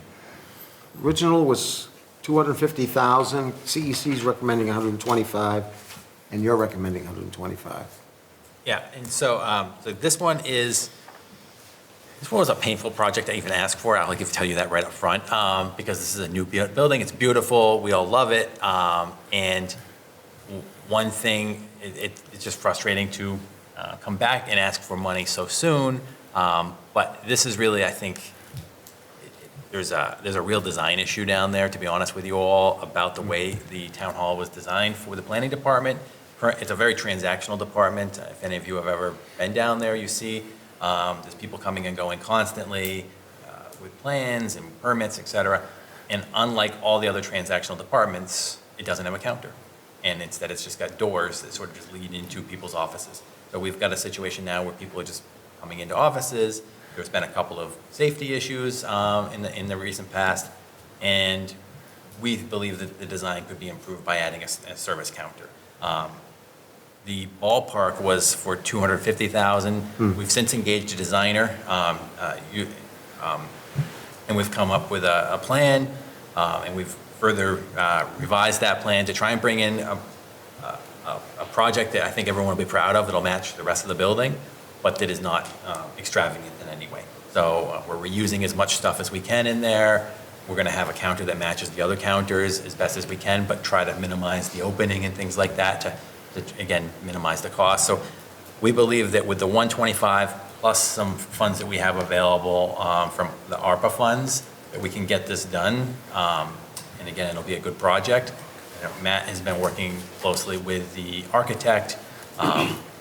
We have, I don't know if it was in the packet, but we can certainly share with you a design of what it'll look like, at least the layout, and I guess that's where we're at. But we do think it's an important project. It's just a tough one to explain to the public and to you all that it's a relatively new building, and we need to spend what in my mind is a lot of money, but I think it is important money to spend.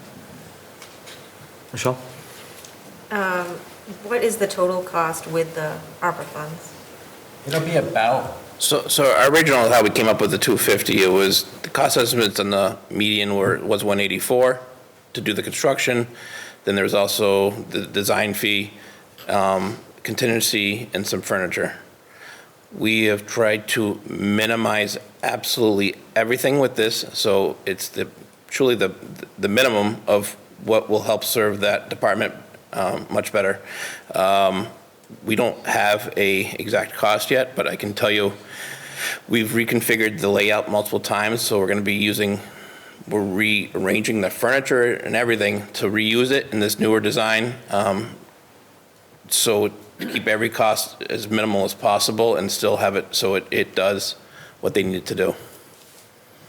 But we won't have a true cost estimate until the design is ready, and then they're gonna give us an estimate. So the idea is that you'd spend the 125 here if it's voted, and then if there's additional cost, it would come from ARPA funds. Yes. And I know there's lots of restrictions on what the ARPA funds are used for, so what else maybe would be funded if we weren't using it here? Or what kind of things is it allowed to be used? sure, so this is out of what we're calling revenue replacement funds, and those are quite limited as it is. So we are currently using those on some of these smaller projects that have either gone over budget or weren't budgeted for in the first instance. So,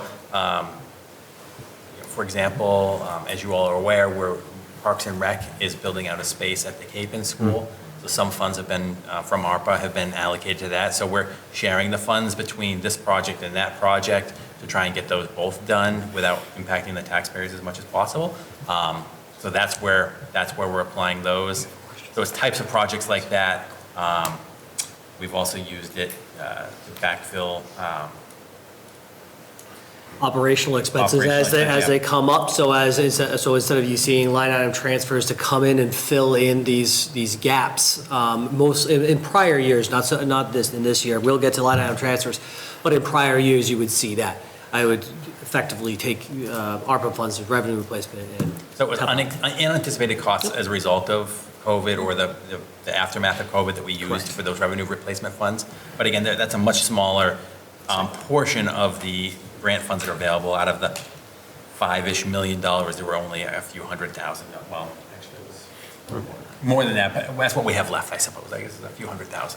A few $100,000 is all that's left, because that's what I was going to just ask next, which is a little bit off topic of this, but I'm trying to remember the last time, a few times over the years, we've asked for like where we're at with Yeah. ARPA funds and what the plans are, what it's been used for. Is that something that, We recently gave an update like that to the select board, and we can share that with you. That would be ideal, thank yeah. you.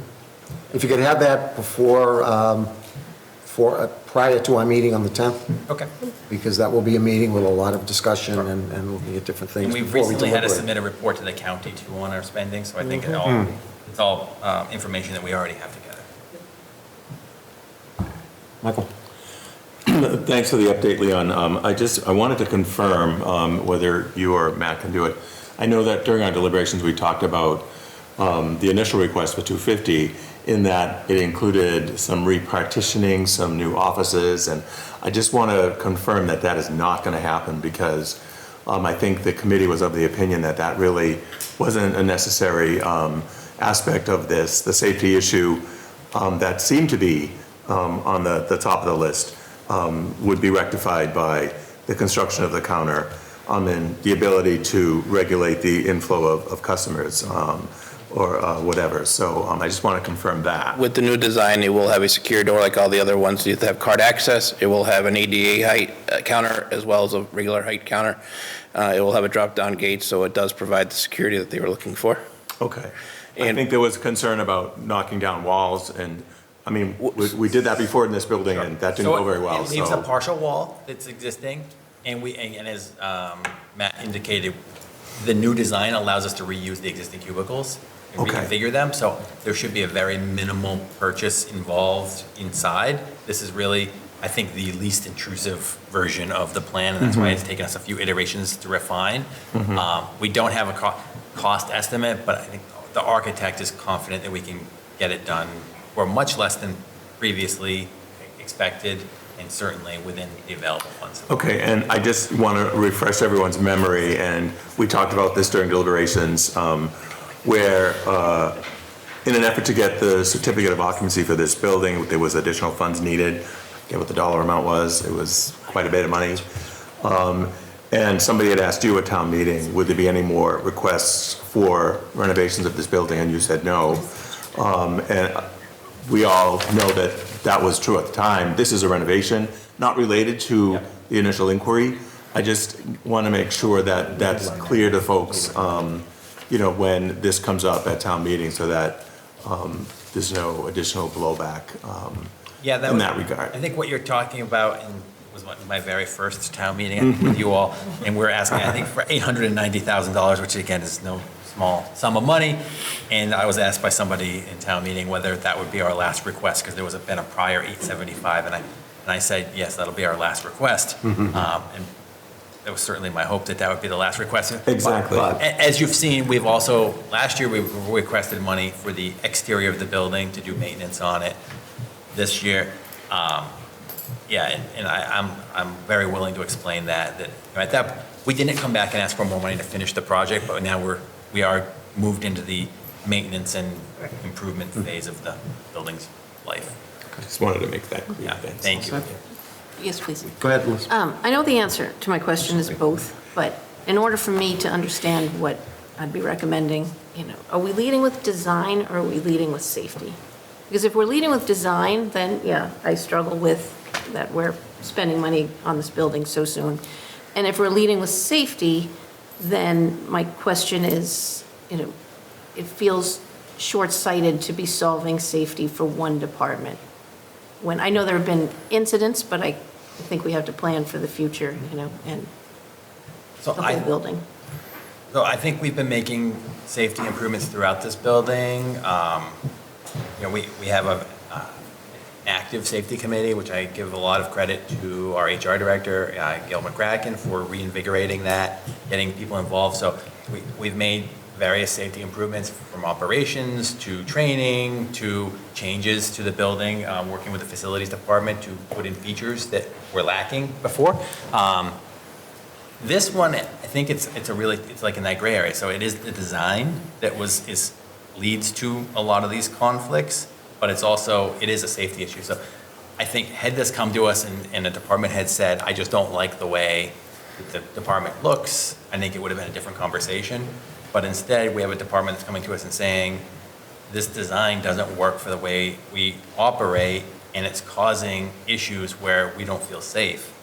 I think that led us to expedite the resolution and figure out a solution that, and to be quite honest, is a best practice. I mean, you see all of our other departments that are transaction-based are designed like that in this building, and then we have this one standout that wasn't, and it was a very conscious decision at the time, but that wasn't, I don't think, very well thought out for the future. Thanks. Mike? I'm a little confused. I want to make sure I got this right, but put aside for a minute the funding of 125,000 free cash plus ARPA funds. But what I just heard, I could have misread, heard it. I heard 184,000 costs plus contingency, plus design fees, plus furniture. So it feels to me like the actual cost, again, put aside the funding is separate, the actual cost seems to be, in fact, closer to the 250,000. So, yes and no. So when we go down to the next item on my budget request, which is now called Technical Services / House Doctor, this is where I'm trying to prevent this stuff in the future. So we actually have real numbers. The 184 was the amount of square footage we felt we were going to have to modify. That's how that number came about. Square footage, I'm sorry. It was no, it was 184,000, but based on the square footage of what that project scope was okay, going to be. all right. That was a number that we had 2 different architects give us. And this is the issue, is we're getting information that's not vetted. So we're coming with numbers that's not vetted, and then most of the time we're wrong, and we have to come back and ask for more. That's what we're trying to stop. But that number was, when we brought in some professionals, said, what do you think this is going to cost? This is what we're looking to have done. That 184 was what the average of the 2 of them, what the actual physical construction was going to cost. But that was just truly their best practice guesses. But if you had to give me your best estimate today, that 184 So plus all those. design's 30. Okay. We're doing less and less and less. We've tried to, because this is a safety issue, but we also have to balance it with everything else. So we're trying to minimize the design and everything. So I'm going to assume if it's hard for me to tell you, because I don't want to, my gut feeling, we're going to be closer to 2. If we don't have any contingency issues, which we've reduced the scope of the inside of the wall that was originally supposed to come down. We're just making it smaller, which reduces the unknowns. And we've tried to take a lot of, we call it value engineering, or a lot of conversations, internal conversation, and with the design team. How do we get what we need and bring the cost down? So we've truly tried to drop it down. But until I have an absolute, bid in hand, I can't tell you the exact, but I'm hoping it's going to be down closer to 2. Okay, all right. But, yeah, and that just, with contingencies, which you always need to have. Yep, no, I So, agree. Okay, that's good, thank you. Michael? But did I also hear, though, that this request plus additional funds that we already have will make up? so We've already engaged the architect for the design, so take that out of the equation, and that's paid for with separate funds. And so what we have remaining is construction, and perhaps a little bit of furniture and some construction oversight. So it'll, all told, it'll be around 2 or less than 200,000 total. So less than the 250,000 we had here, but, and that includes the 30,000 design in my mind. Yes. So I think remaining spend is somewhere in that 150 to 170 probably. But again, let's hope. So the 125 plus ARPA funds will cover Cover that in its entirety? Yep. Okay, thank you. we've truly really collaborated, because this is very important to the department, and there's been a lot of meetings and trying to figure out. And our planner is also a good space designer, in case anybody ever wants any advice. He's very good at coming up with different iterations of how you could make things work. Yeah, this is the most palpable way, yeah. Any other questions? Could you provide to us, as soon as you can, a drawing? Absolutely. Yeah, we get that fairly soon? You send it to me and I'll distribute them? Or what's the best way to? So, I think we're going to be getting, because our last design had a lot of handwriting on it, they were going to refine it, and that was last week, so I'm assuming it's usually 2 weeks between drawings, so as soon as I have it, I'll have it updated. But if you'd like a sketched one, I can get you that, but I'd prefer to give you something cleaner looking. What I'd like to have for all of us, I know particularly me, is one that I can understand and read. I don't like little notes on everything. So I'll wait for the next iteration of drawings and send it to you. Yes, because they're 2 inches and 5 inches and 5 feet, confuse us all. If you can get that to us as soon as possible. Will do. It will be helpful. I'll make a phone call tomorrow to see where it's at and see if I can't get it expedited. Depending on how the design breaks out, might be something to put in the appendix of the warrant book.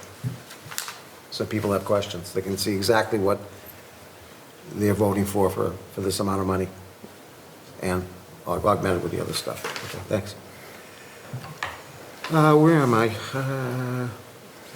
House doctor. Oh, no, brick. Sorry, you're right. You can't leave.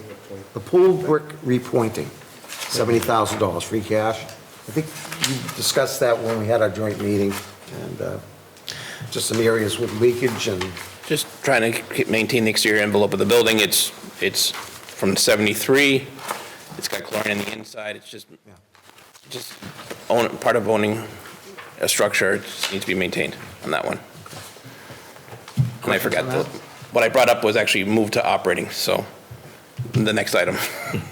Yes, the house doctor. which Yes, sir. you talked about. So that's coming out of your budget we already looked at Yes, sir. on Saturday. Yes, sir. Excellent. Okay. What's next? Okay, can I ask a question? Sure. I'm sorry. Well, I'm a little confused though. If it's coming out of operating, then what's the 105,000 in the town manager recommendation for? So it said, so It's out of it this. came in as an original capital request, but because it's being funded as operating capital, it's not listed here as being free cash bonding or enterprise bonding. It'll be funded through the operating budget in the town warrant, but it's a capital. Because it originated Yeah, as a capital item. yeah. Oh, yeah, that's right, sorry. Okay, thank you. Confused me. Yes, I think it's, yes. Sarah, do you have a? No, it is the same. Okay. There's several of those located throughout this document, usually where it says operating capital. But those were discussed largely on that Saturday. That was Saturday. And they will be, they can be discussed and voted, they'll at town meeting through the operating budget. It won't be part of Article 4, which is capital. Thank you. But wherever that occurred, it's within the original, original recommendation for operating budget? Yes, it Yes. is. Okay, great. Thank you. So, Oh, go ahead. your recommendation in the operating budget is the 105? That's correct. Okay. So I do have a question. Certainly. Can I ask, even though it's operating, do you mind? Certainly. We're talking about the house thing. What will the 105,000 accomplish for you? Well, presently, we have, it's called technical services line, which is how we've funded some of the designs in the past, like the counter downstairs, we have a technical service line. I think it's 150 annually in the operating, so this is going to supplement that. Basically, smaller projects, it's typically about 10% of the project cost is what you spend in design. So for about 300,000, it gives me about $3 million worth of design work next year. We have more capital available, but just starting out year one, seeing how this goes. But this will give us enough to keep us very, very busy for year one, and we'll review it next year and see if it makes sense to increase it or keep it the same or decrease it. But basically, yeah, $3 million worth of design, or $3 million worth of projects is what this should buy us. Just to be clear, it's not going to be, we're not hiring architects for like all kinds, so this may be professional services for like a roof replacement. You still need to hire professionals, engineers, and architects to come up with the specs so that we can get proper estimates and bid documents put together for those type of projects as well. So it's not $3 million worth of plan encounters and things like that around town. It's really, even some of the routine maintenance requires better technical services than what we're currently getting, which has caused some of this guessing that we end up having to do. And unfortunately, that means we have to come back the next year with requests for more money, because when we go out to bid, we find out that the project can't be funded for what we thought it was. And it's not an addition cost, it's kind of a replacement where we're putting the money. So we're coming ahead of time, so we can actually have the project design, have an actual cost estimate, come with actual true cost estimates, instead of relying on guesstimates for professional, So this is gonna, when we come to next spring with capital requests for new funds, I'll be able to say, I just had this shopped out, it's X dollars, this is a darn good number. It's not gonna be perfect, but it should get us right where we need to be. So, that'll also help streamline projects, because now we have kind of we get funding, then we have to start over we'd start every single project with a new design. Like, it's very cumbersome, so this will streamline it, and it'll make it so when we get capital, the capital projects will get done much faster. Right. Because we're not spending more money. No. We're just changing the order in which we spend it, and it's more efficient, streamlined, and hopefully saving us money. And yes, and then, again, when we're asking, it's gonna be, should be very accurate numbers that we're asking for, instead of coming back multiple years because we had it done wrong. And risking the price increases in the meantime. Okay. Thank Thank you. All set? Yes. The only one, information technology, but that's out of operating, which is for Plotter that he submitted, but that's coming out of his operating budget, which we had already reviewed on Saturday. There's also another one. 49,000. Yeah. Oh, I'm sorry, I missed that. Thank you. Library of Irons. Yes, the library, CEC recommended that. Could you speak to that?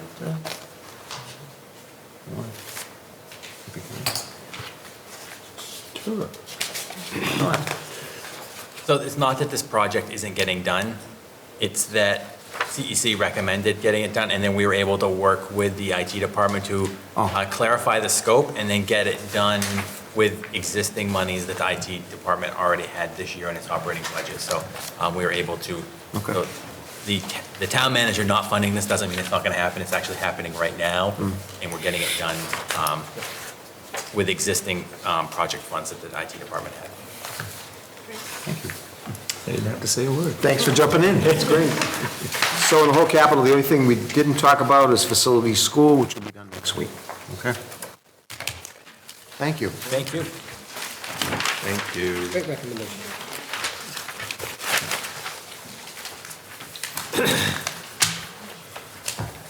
Next up, don't go far, line item transfers. I'm stuck. It wasn't moving.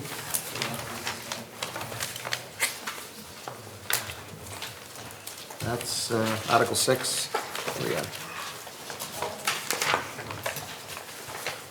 Thank you, Mom.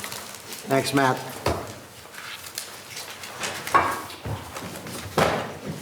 Everybody got the info in front of them?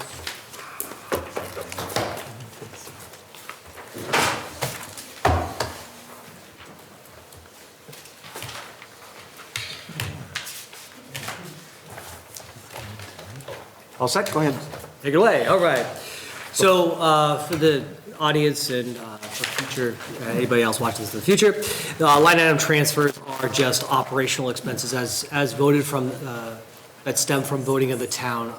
As we go through the operating budget, through the fiscal year, some accounts tend to have a little bit more stress put on them than what was anticipated while creating the budget. Mass General Law says that we can't expend greater than what was voted at town meeting, so what we have to do is do line item transfers. Unlike the school where it's bottom line funded, we are funded by those lines. So professional services, personnel services, capital, those types of things.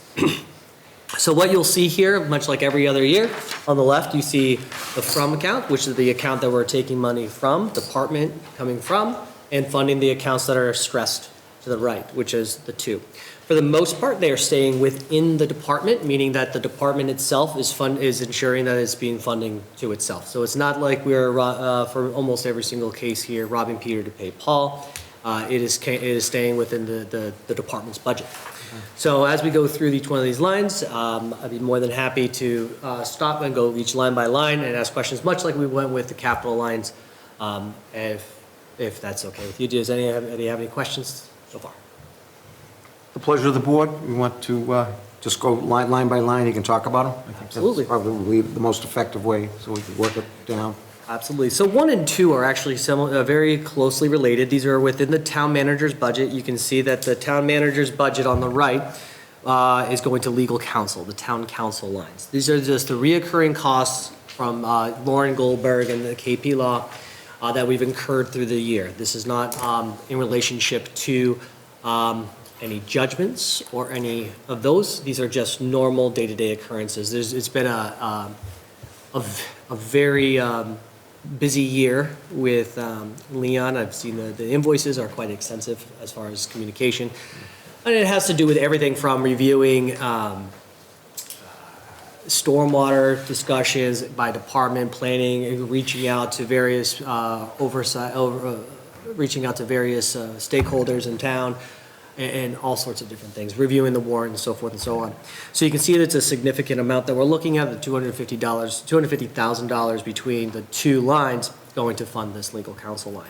The first one's coming from workers' comp. We're done. We're all set on that for the remainder of the year. There will be more than, there's enough remaining in that line, the town manager's budget for that, as well as some health insurance in there. The health insurance is the analytics that look like this, we should be totally fine for the $200,000 coming out of that line, with a little bit residual as well, just in case as we move closer to the end of the year. But those are the transfers to cover legal expenses. Mike? So $250,000 more than budgeted for legal, how much percentage-wise is that over budget? About 100%. So So we're I believe it spending twice as much. was double what was originally budgeted. I mean, anything, you just mentioned a couple things that were driving it, but what was big this year? I've seen a lot of pieces such as when it comes to notices on animal, for example. Some animal things have come across, so if somebody gets bit, there's a review there as well. Anything that's dealing with the police department, it runs the gamut. It really does. It runs the gamut from all various departments. I would be more than happy to pull up a bunch of invoices for next time if you would like, but it runs the gamut across the entire town. Okay. All set? Yes. Okay. Anyone else? Go ahead. All right. So the next ones are from items 3 through 6. Those are coming from the Youth Commission.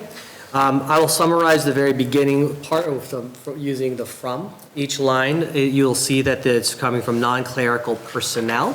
In the description, these are all being funded. We've had a natural attrition in that office. Unfortunately, we lost Rob last year. And so there's been some attrition that's taken place in that department. So with some of that savings that have come from personnel changeover, there's been an ability to use those savings and supplement the ongoing expenses. So you'll see on the right, so some of those monies are going for office supplies, dues and membership, program supplies. Again, this is staying within the youth department.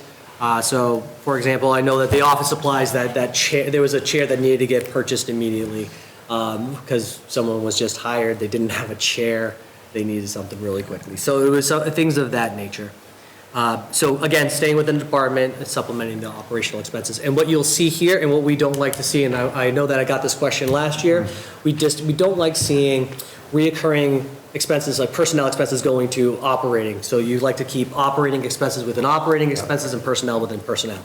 So what this is what the FY25 budget looks like. It actually takes this into account. So our personnel lines are going to be adjusted in 25, and the office supplies, dues and memberships, and program supplies are also adjusted in the 25 budget. So again, this is just a correction in this fiscal year as we move into 25.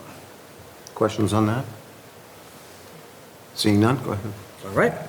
The next two lines, 7 and 8, are from police. These are, again, coming from the patrol officers, patrol stipend. This has to do with some savings that they've had this year, plus the way that it was budgeted this year, going into the overtime public safety. So again, things have occurred, and if you read in the description down here, there was a critical incident in this past year that requires an outside consultant to review. So you can see that these items are coming in. He's taking care of his own budget to take care of these one-off expenses. And the chief is here if you have any further questions, by the way. Questions? Michael? I just have one.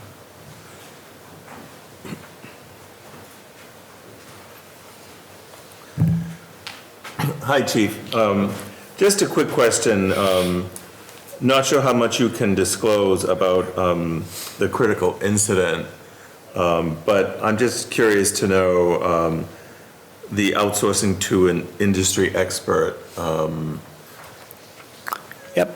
A little bit more about that. Yeah, so our policy calls for an administrative review whenever there's such a situation. So there was a use of force, and unfortunately, someone ended up passing away subsequent to this whole situation. So we have to do an administrative review. The district attorney does his investigation and review of the whole situation. So what we did is we contracted with this gentleman by the name of Eric Daigle. So he does a lot of use of force instructing across the country, very highly regarded. He's an attorney, former police officer, does a lot of police training. So we hired him to do it, and it's better to outsource that than to have us do it ourselves. a South Shore community had a similar incident in 2019. They hired Mr. Daigle to do their review. So the amount that's there is based on basically what this other community ended up paying for the review a couple of years ago. And if I may, the overtime, I can't honestly recall having a conversation with you about overtime in the time that I've been sitting on this board. Can you tell us a little bit more about that? Yep, sure. So we haven't had a good year personnel-wise. So we started the year a little bit short. We had one new hire that we were waiting on because he was active duty, so we have to wait till he's back. So he got back, so we then have to go through the whole process. We had a retirement last April. We had someone leave the department to go work, to leave policing, go into a related field in June. We had two individual transfer to another department in October. We had an individual didn't have to transfer, he left us and went to a non-civil service department in November. We had that incident in December, which put 3 of our officers out since that point in time, pending this administrative review. And we have 2 officers on maternity leave right now. So currently, we're down 11 patrol officers. We've been short all year. So there's a strain on everyone that is currently still active working, and the result is we end up spending a lot of overtime to cover all these people that are out. So looking at just our projection from this point in time till the end of last year, based on the funding that we have and what we spent last year, would be about $135,000 short. But we weren't short this many people last year, so we anticipate that's going to be higher. And we also have a significant trial that's expected to start in April at the Superior Court, which is going to require, beyond us, but including us, more personnel to be around that. So that's kind of where the overtime comes from. Thank you. Further questions? Just for the court coverage with the trial, I'll read the papers. The overtime, is that funded by the county, or the town has to pick that up?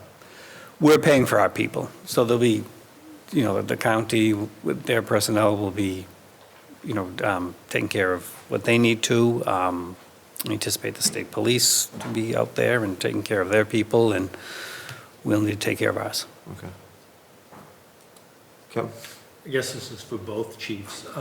When I look at the police department, line 7 and 8, you've got additional overtime expenditures, but you've got what appears to be driving it is $200,000 worth of savings in your personnel account. So you have shortages, so you need to use overtime to make up for that. That makes sense to me.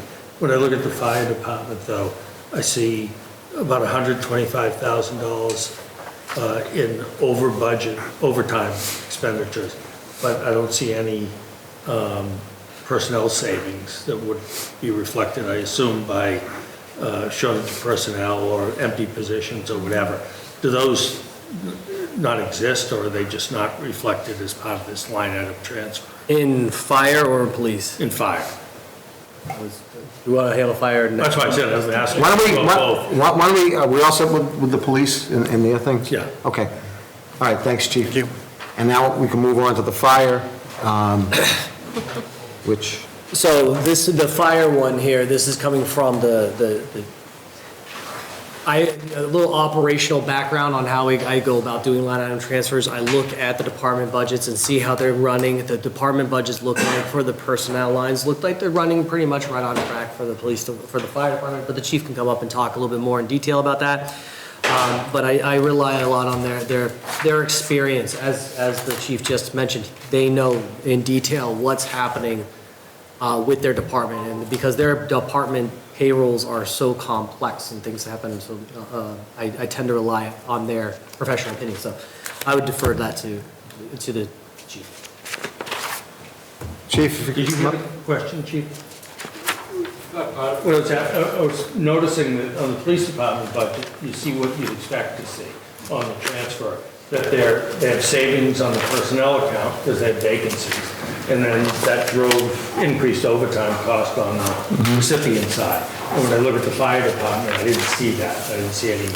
Well, those, we weren't as short as, thank God, as much as the police department was short this year, but we've had 4 vacancies. You do or don't? We do, yeah. From last July, we had 1 retirement, and then we had 3 other of the firefighters have taken positions with the Boston Fire, so they resigned. So we've had these basically 4 vacant positions due to those factors.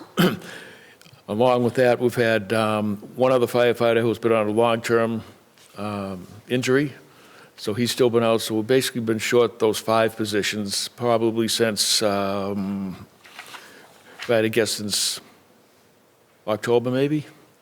We've been down those 5. And So are then, you underspending in your personnel accounts? Are you under budget? am I under budget in that? Because you're not paying for those firefighters. Correct, yeah, yeah. And then some of the other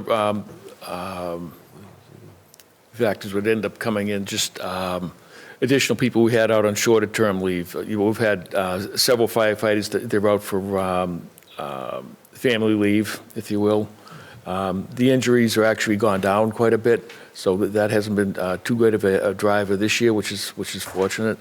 And then I think just, again, there's no sense by any means that there's being excessive use of accrued time being taken off or what have you either, because we monitor that as well too.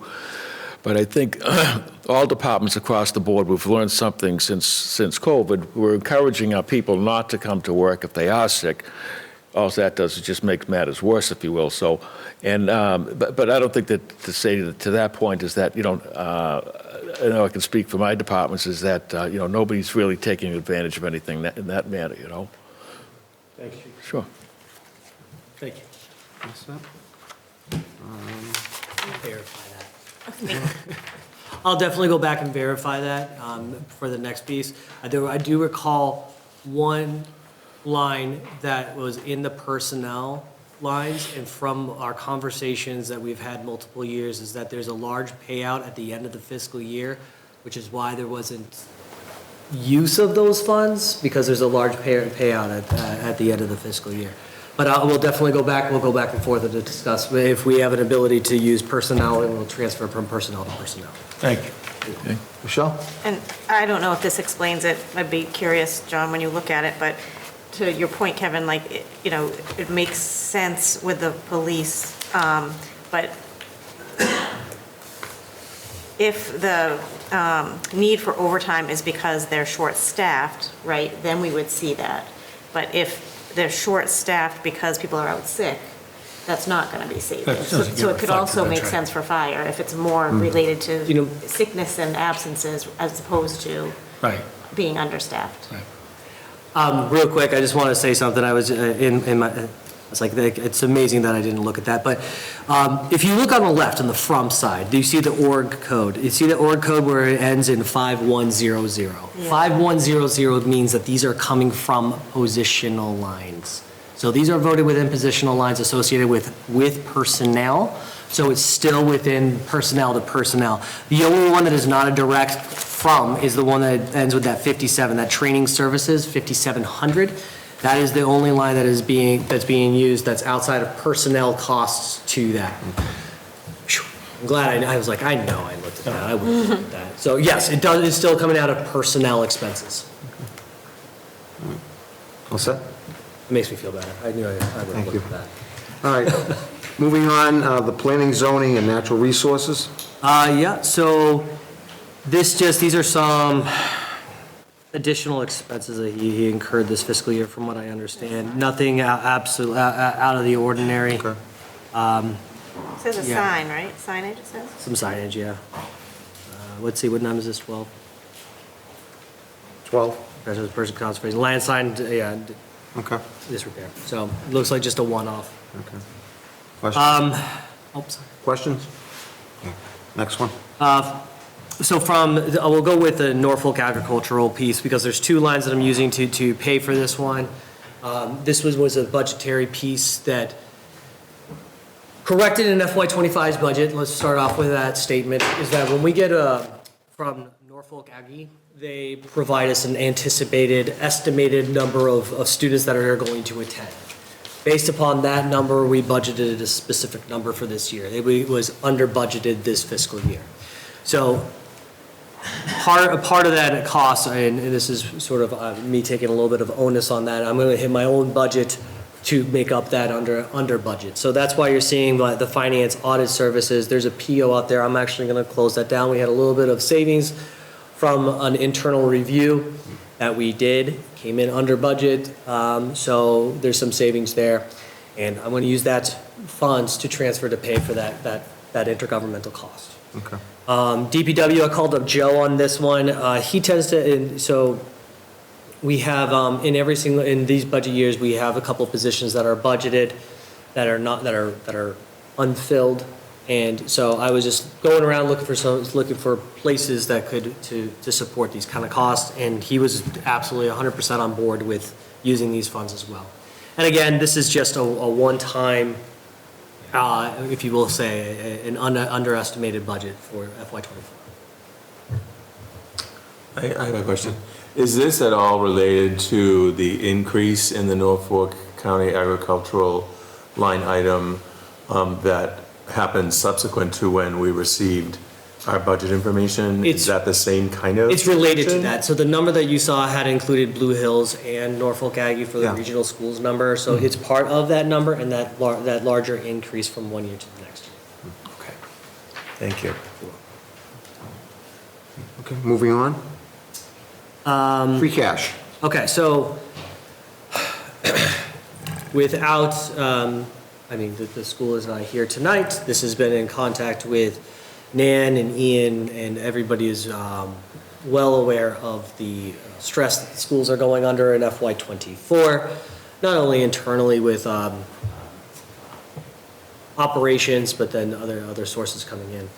So what you'll see here is that they're anticipating a deficit in this fiscal year.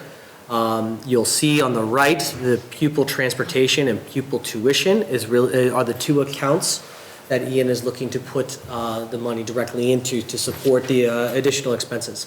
He has spoke at length about the transportation costs being astronomical this year, case in point. And so in order to make up this deficit that they're running into this year, it has to come from some location, and location is going to be in free cash. There's no line that we can say to support the 1.125 or 1.158. Sorry, and so it's going to hit free cash. As a statement to this is that we've had our call with S&P on this one in particular, talking about the free cash position, talking specifically about this, what we're anticipating to see.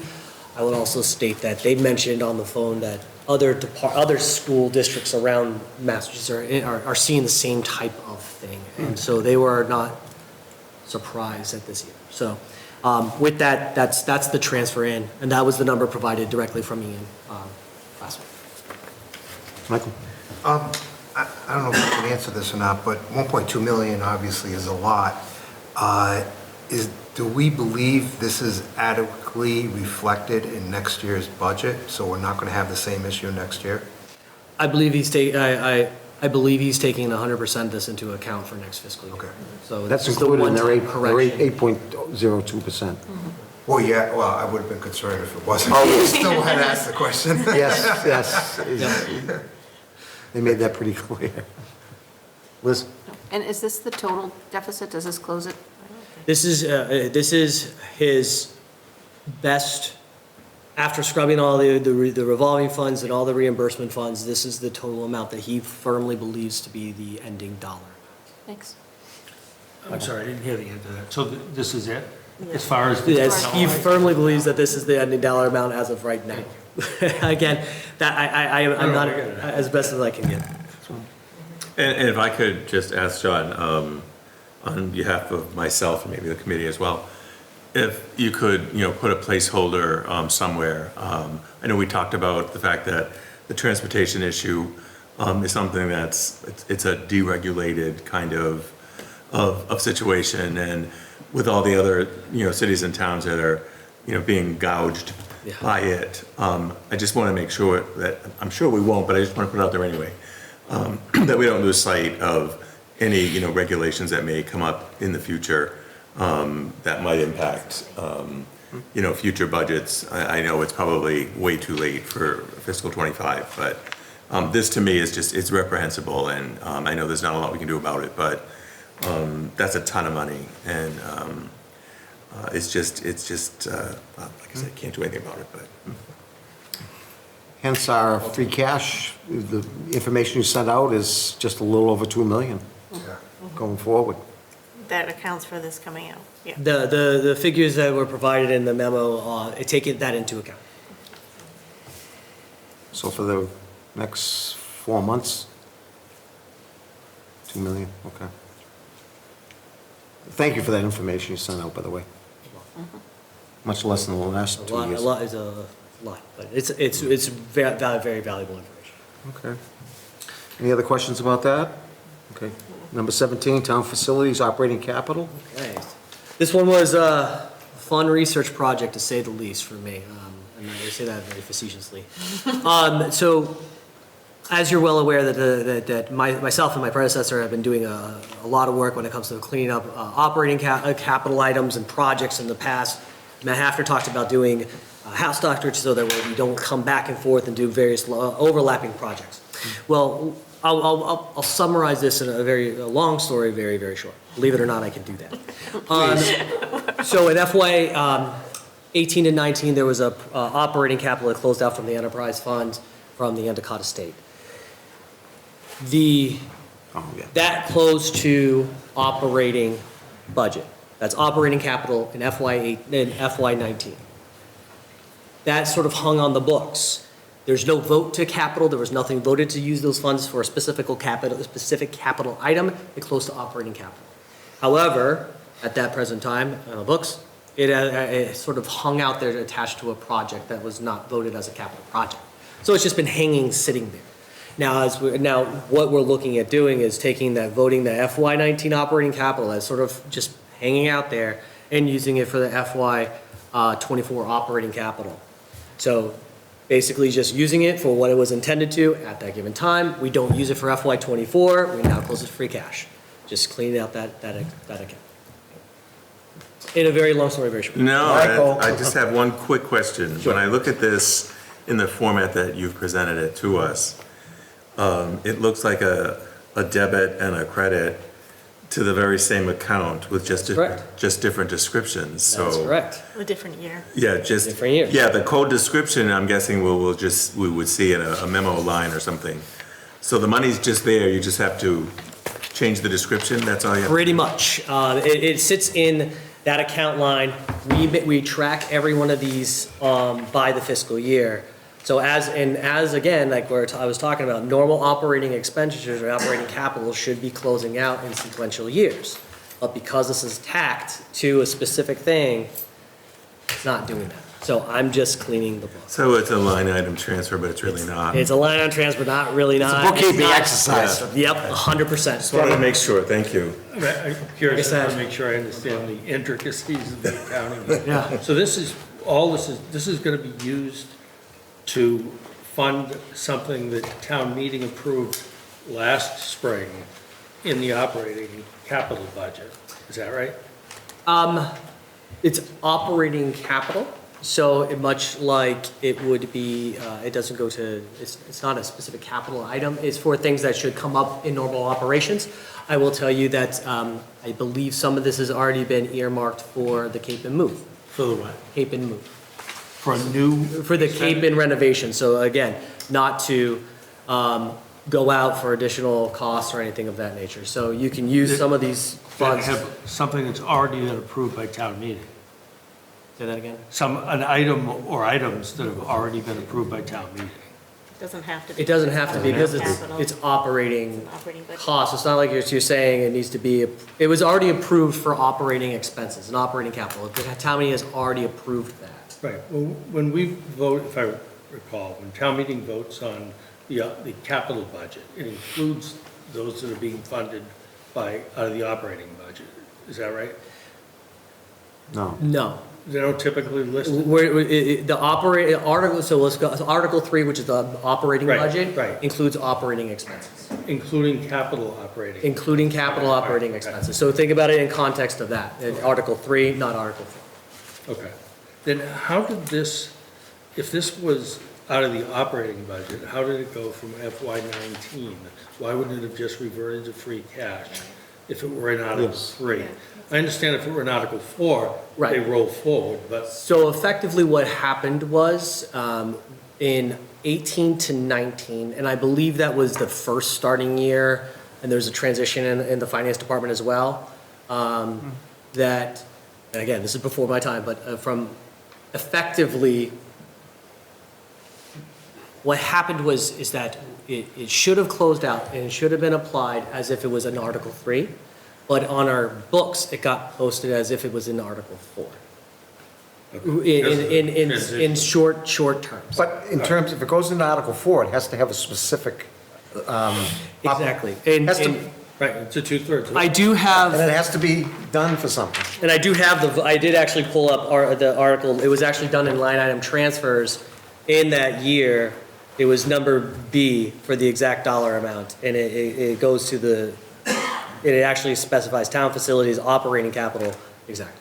So it was handled in the line item transfers as well, way back when, so I'll close out with this. much fun, huh? If it passes, now, if something passes under Article 3 and it doesn't get spent, it reverts to free cash. Right. Yes. Something passes under Article 4 and it doesn't get spent, it stays forever. hangs until we come do back that. and close it out. Absolutely, Till- 100%. And as John has done the last couple of years, he's tracked these We have things, both. and we come back Yeah. and, you know, it's been very efficient. So again, one of those, this is just a weird one that was hanging out there, and we were just, it took probably. Do you stay up at night looking for these, or?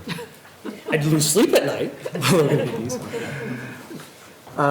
So yeah, it's a fun one. but yeah. Great. Anything else on line item at this point? Thank you. You're very welcome. Moving forward, reports, Mr. They're Podolsky. still awake. I hope you've gained an edge of knowledge about, this is Warrant Article 12. Good evening. Good evening. Thank you for entertaining us. You can watch the replay. I mean, Oh, we Mr. Lee, I can tell you, I have a lot of memories of Mr. Podolsky capital items. and Ms. Potter, welcome. Thank you for having us. Mike Podolsky from Planning Board and Vice Chair Jessica Porter. To bring good tidings to you from the Planning Board. That's always good. And the real good news is we were budgeted $150,000, and that's what we spent. We're here to report tonight on our master plan.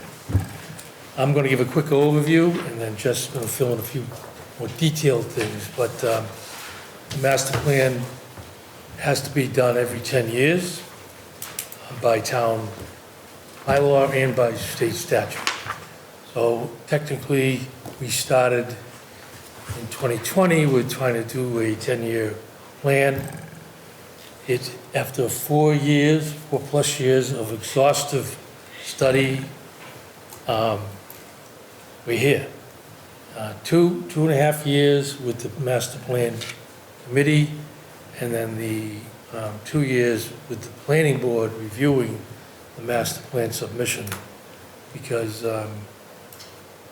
when the planning board gets its draft, and unusually, this time, took a long time to review it, but I'm gonna show you why.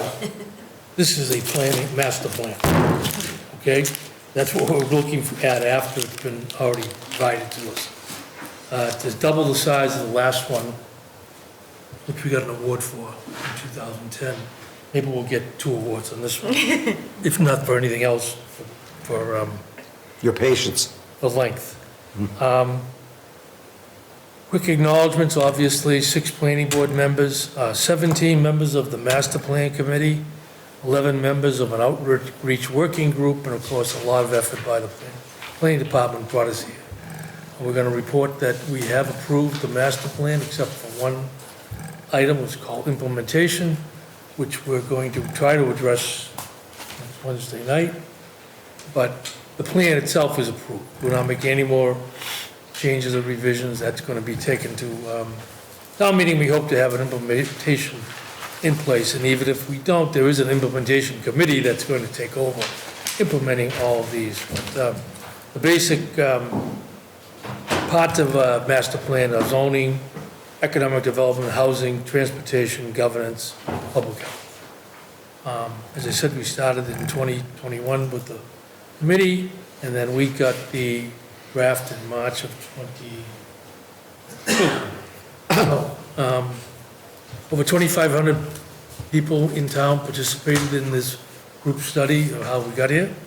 And I commend Jessica, because she's been at every meeting for the entire 4 years, so congratulations, kudos to her. And with that said, I am going to turn it over to Jessica, because I know you had a long night. We're skipping slides, we're going to have slides at town meeting, we're going to ask if we be allowed to show slides at town meeting. I asked Jess maybe put that aside for tonight, because we know you have a long night, so, Jessica. Thank you. Yeah, so we will submit some slides for the appendix that we just share with you. Mike has actually covered most of it, but we thought you'd appreciate that one of the core priorities from the community, which is reflected throughout the master plan, was fiscal responsibility. So That's why we're here. Yep, exactly. The other 2 priorities expressed by the community were that Dedham be sustainable and inclusive. So 3 great priorities. There's also, and this will be in the slides, but some cross-cutting themes. So we talked about, Mike talked about like housing, transportation, economic development, are kind of the topic areas. But then throughout those, there are themes that cut across multiple of those, one of which is safe movement, livability and quality of life, aligned and effective policies, which obviously we've been going through today, and that's a huge part of fiscal responsibility, and inclusion and equity. So we are, as Mike said, we're kind of doing the final review of the implementation recommendations. Many of those were also reviewed by the public, and so that's kind of, this is the next stage of the planning board looking at that. But there will, even the implementation part, that's actually a part of really kind of an ongoing living document. So there'll be an implementation committee, and that will decide, based on current events, the priority at the time, budget, et cetera, which areas get pursued and in what order. Overall, the master plan really serves as a guiding document. So it's really helpful for guiding decision-making. But I think it's important for everyone to know, once even the implementation plan is kind of approved by the master plan, or by the planning board, that doesn't mean that like the world is changing immediately, because everything in the master plan goes through the same process as anything else in terms of recommendations. So if there's something in the plan that includes, infrastructure changes, that goes through all of the same processes that any other infrastructure change would go through. So town meeting will be hearing a lot about this as it gets rolled out. Obviously, the Finance and Warrant Committee will have a big say in the different potential action items as they unroll. But it's a huge accomplishment, I think, for the community, because it was such a huge community process, and also for the planning board. I don't think there's probably any master plan in the history of Dedham, maybe of the Commonwealth, that has had such close scrutiny and input from the Some nights planning page board by members. page. And I will say, the planning board members have commented that it's actually really fun to talk about planning and not just specific, parking Projects. lots. Yes. So, Yes. so it is a really thorough thing. We think it's a win for the community, and there'll be more at town meeting about it. Michael B. A roadmap forward for the towns. I'm curious, is there anything stressed in the plan to encourage economic development or more business into the town, which would help the financial stability? Yes, several things. So, and some of which, given that the plan is 4 years in making. Some things have already started to come out, be talked about. So one of those is, I know the select board has started to talk about some sort of economic development, like a resource council. That's a recommendation of the plan. It's something that a lot of communities have, but basically a way to have, we have so much expertise in Dedham residents, right? In terms of whether it's people who own small businesses who are in Dedham and doing small businesses, people who are doing massive healthcare and farmer roles. And so the idea is that you tap some, 8 to 10 local experts and have an economic development council who can both advise the town, but also be doing some of the networking that maybe town staff don't always have time to do, or the connections to do, to start to help understand. So as an example, last year, maybe 18 months ago, the planning board suggested some zoning changes, which town meeting accepted, to create a life sciences district. So a zoning district that would encourage life sciences.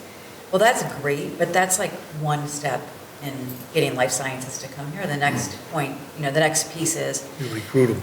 Right, recruiting them, making sure that all of our other policies are consistent with what they need, right? So an economic council like that would be able to help make that a reality. So that's an example of one of the recommendations in the master plan. There's a whole chapter on it. But there's a whole chapter on economic development. Great. All set? Yep. Anyone else? Michelle? Just thank you. I know it's Master a Plan huge process. 2030 is and now Master Plan 2035. Yeah. Sorry, it took us a little while to get it done, but it is done. So we hope with all the effort we put into it, that it will be a document that will really assist the town going forward, guide the town, how we grow and develop, and where we want to be as a town. I see that is even your bag themed. Yeah. Look at that. One of Designing Dedham yes, so headline, so. You have swag, master One plan. of the ways we got input from the community is that we had a table in 2020 or 2021 maybe, at Dedham Day, which was fantastic. So we had hundreds of members of the community come in, we gave out bags, there were activities, kids were putting markers on, and, so it was a lot of fun. But great, we got really great input. I wasn't on the last committee for building it, but I was for the implementation of it, and so I became really familiar with the last one, and know how comprehensive it is and how much work it is, and just congratulations on getting it done. I have to tell you, the implementation is critical. Yeah. I mean, otherwise you heard the term, it just goes on the Sits on the shelf, shelf, sits yeah. there. But Smile and file. we are going to have, a committee that's going to be going with this, carrying it forward. So it worked pretty good at the end for the 2010 master plan. So thank you so much. And No. any other questions? Yep, hold on. Mike Emery? Also, thank you. And I know the nerds in us will probably read most of that, and we also know how hard it is to get some of these messages out to the community. I'm just wondering, as we go out, we've been talking about how do we communicate to town meeting members, both formally and informally. Are there certain messages you want supported about this, or context for it, or anything that we should be thinking about? That's a great question. Every one of the theme chapters has kind of a page that's on like key priorities, and so I think there's some things like that would be but that's actually a good challenge. If I wonder if we could kind of distill some of the themes that are important to people. Let's take some context, like the fact that there's 2,500 people, and maybe these three core priorities. Is there language in there that could be used to summarize? Okay, what do these mean? Right. That could be a nice setup for people context. There is. It may not be succinct, so that could be a good challenge for us. Okay. I'll also say, you saw the thickness of the book. Part of the reason it's so thick is that it's really designed for kind of reading, possibly whether it's online or in a lot of white paper space. format. But a lot of white space are also like call-outs and colors and ways to really draw your eye. So it's a very visual book. We wanted to make sure that it was modern, and the last master plan was written in 2009, and it's your traditional,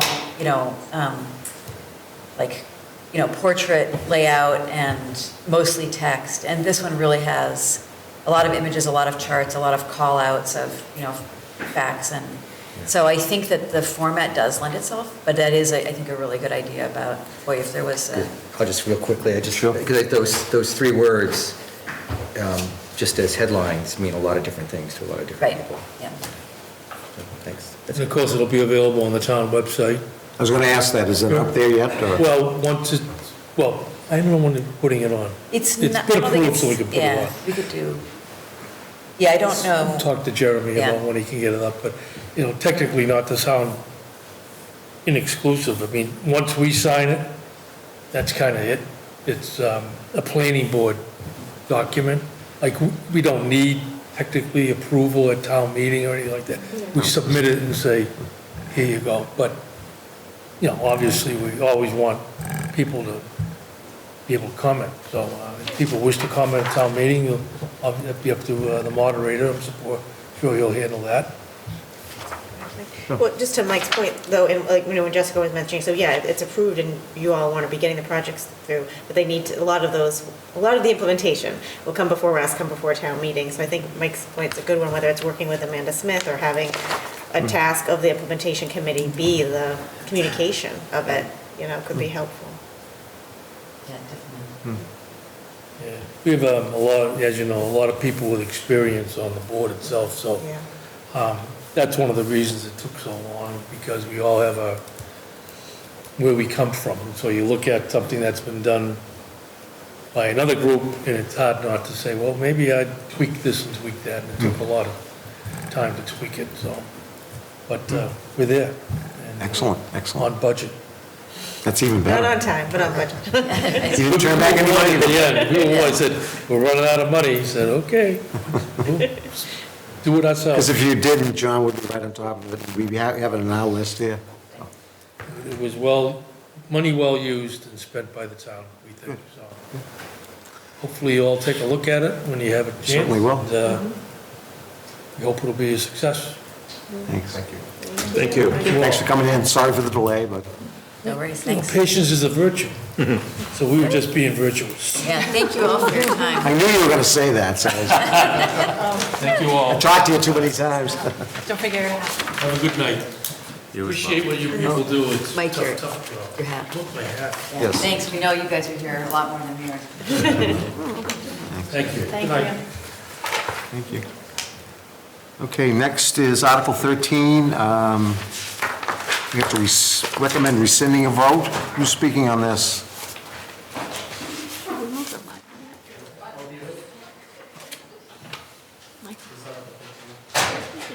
The word stabilization fund is in here, so it's yours. Yep. All right, this one is an interesting piece.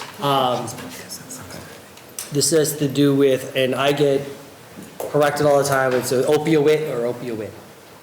So I'm just gonna say that stabilization fund. I know we worked on it, but it's late. So the stabilization fund, as we discussed before with the opioid? Opiate? This says opioid. That one. Opioid. So, Thank God. I do math, not English. So, We know. the fund, the reason why we created the stabilization fund was because the rules and regulations and the laws have been changing, and so we needed to create a stabilization fund to put the money in, to safeguard, to make sure it was off to the side and could be used only for the intended purpose until regulations caught up with what was happening. Regulations have caught up to what was happening, so we can create a revolving fund. It has the exact same, a special revenue fund, in which case it has the exact same controls, processes, and procedures that any of the other special revenue funds have, which means that they can only be used for the intended purposes of which it was designed. So effectively, what's ended up happening is the vote to rescind this will automatically take the funds and drop it into that special revenue fund. So that's all that's happening here is just you're turning off that stabilization fund. You don't have to take any additional votes to vote out the money to go to somewhere else. It's not in the other article. You're just canceling out that prior vote. This came from Lauren Goldberg as well in complete discussion with her. She said, this is the only need of the vote to move forward on this. With that, do you have any additional questions? Questions, anyone? Oh, okay. Have the purposes for which it can be spent broadened or narrowed or? It's the exact same. Same. It's a very, very, very specific. That was my question, John. In reading Chapter 40, Section 5B, and unless I'm not reading this correctly, I'm not an attorney, but in the third paragraph, it says, at the time of creating any stabilization fund, the city, town, or district shall specify and at any later time may alter the purpose of the fund, which may be for any lawful purpose, including et cetera, et cetera. Right.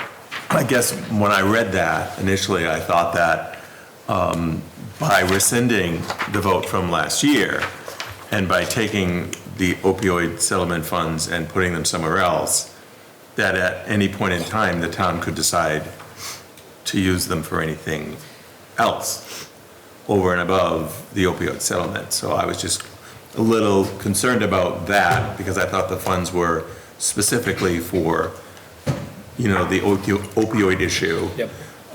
So can you tell us a little bit more about that? Sure. These are exactly, and I get the concern, right? The concern is to make sure that the funds that are provided are used for that intended purpose and that they're not being used for anything else.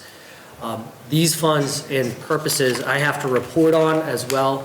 I have the National Opioid documents in front of me where it actually talks about exactly what they're for. In fact, I also, if they get used for anything else, it has to be specifically annotated as well, and that's also reported on as well. So back to your concern. These are not going to be intended for any unlawful purpose other than what is intended, which is for opioid settlements. Okay, well then my next question is, why not do it the way if things were voted last year? Why not have this? And you said it already, I didn't hear it, but okay, why not have this account as it was voted last year if the same thing's going to happen? So the General Stabilization Fund, as we were talking about before, require a 2/3 vote out to use, correct? In which case, you know, you have to be very specific about that project that's going to be used for that intended purpose. It has to go to town meeting for that intended purpose. I mean, a special revenue fund off to the side has the controls of the intended purpose being completely intact. However, the health department, town manager, the operations to safeguard the expenditures that we do every single day here are still intact. So basically, you can use those funds much more quickly to the intended purpose. Okay, thank you. Thank you for rephrasing that. Yeah. I do appreciate it. Anything else on this article? Seeing none, okay. Amber. Hey. 14's quick. Good evening, sorry for the delay. Good evening, that's it. Thank you. So as most of you have already heard, the library is working on applying for the MPLCP grant, the Massachusetts Public Library Construction Program grant, and part of the application process is to seek approval from the legislative body to allow us to apply for, accept, and spend funds from the grant if we are awarded.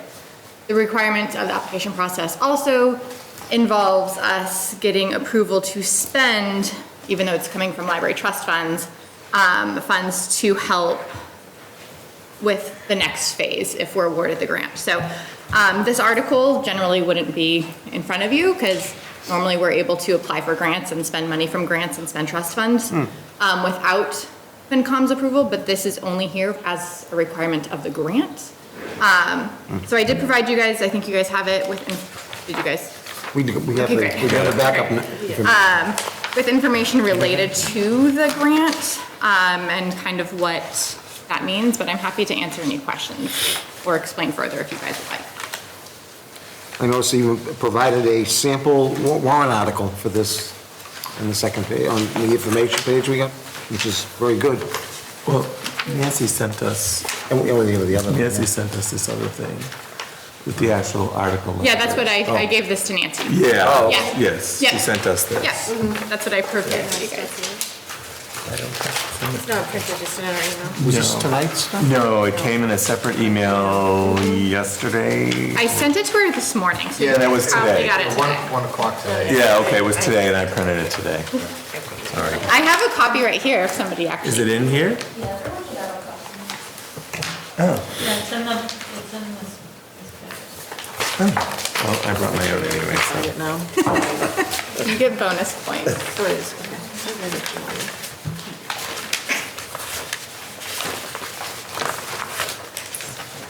It's a different format, this Nancy sent.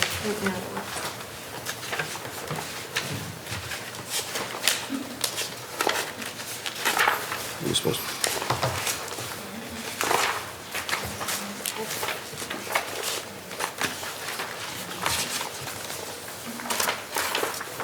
You guys want? You have it? You guys can. I read it today, I'm not gonna look for it now. Okay. Do you want this? Sure. I was like, I have my computer right here, so I don't actually need this. No, it's not in here. You didn't get it. That's found him. Right here. I know. I'm like, I am. Sorry. Oops. I'm like, I have mine. Exactly what I read. Oh, I've got one, so I'm good. Okay. Let me get that back from Michelle. Yeah, you can take that back. I was too tired to look. What's that? All right, now that we're all on the same page. Okay, great. Literally.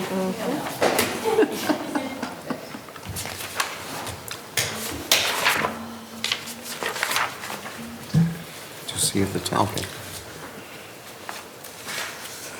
So we have this and we had it before too.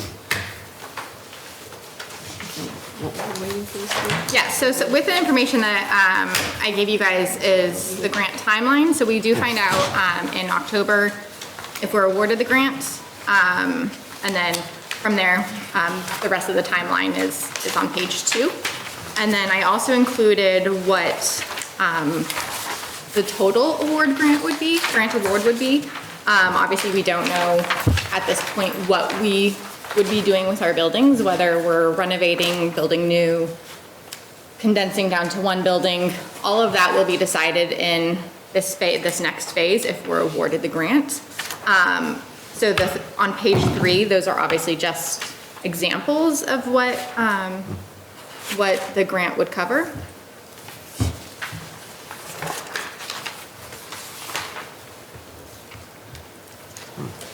But just so you guys know, if at any time, if we are awarded the grant, if at any time the library decides that we don't want to move forward with this, we can choose to remove ourselves without any obligation to the state.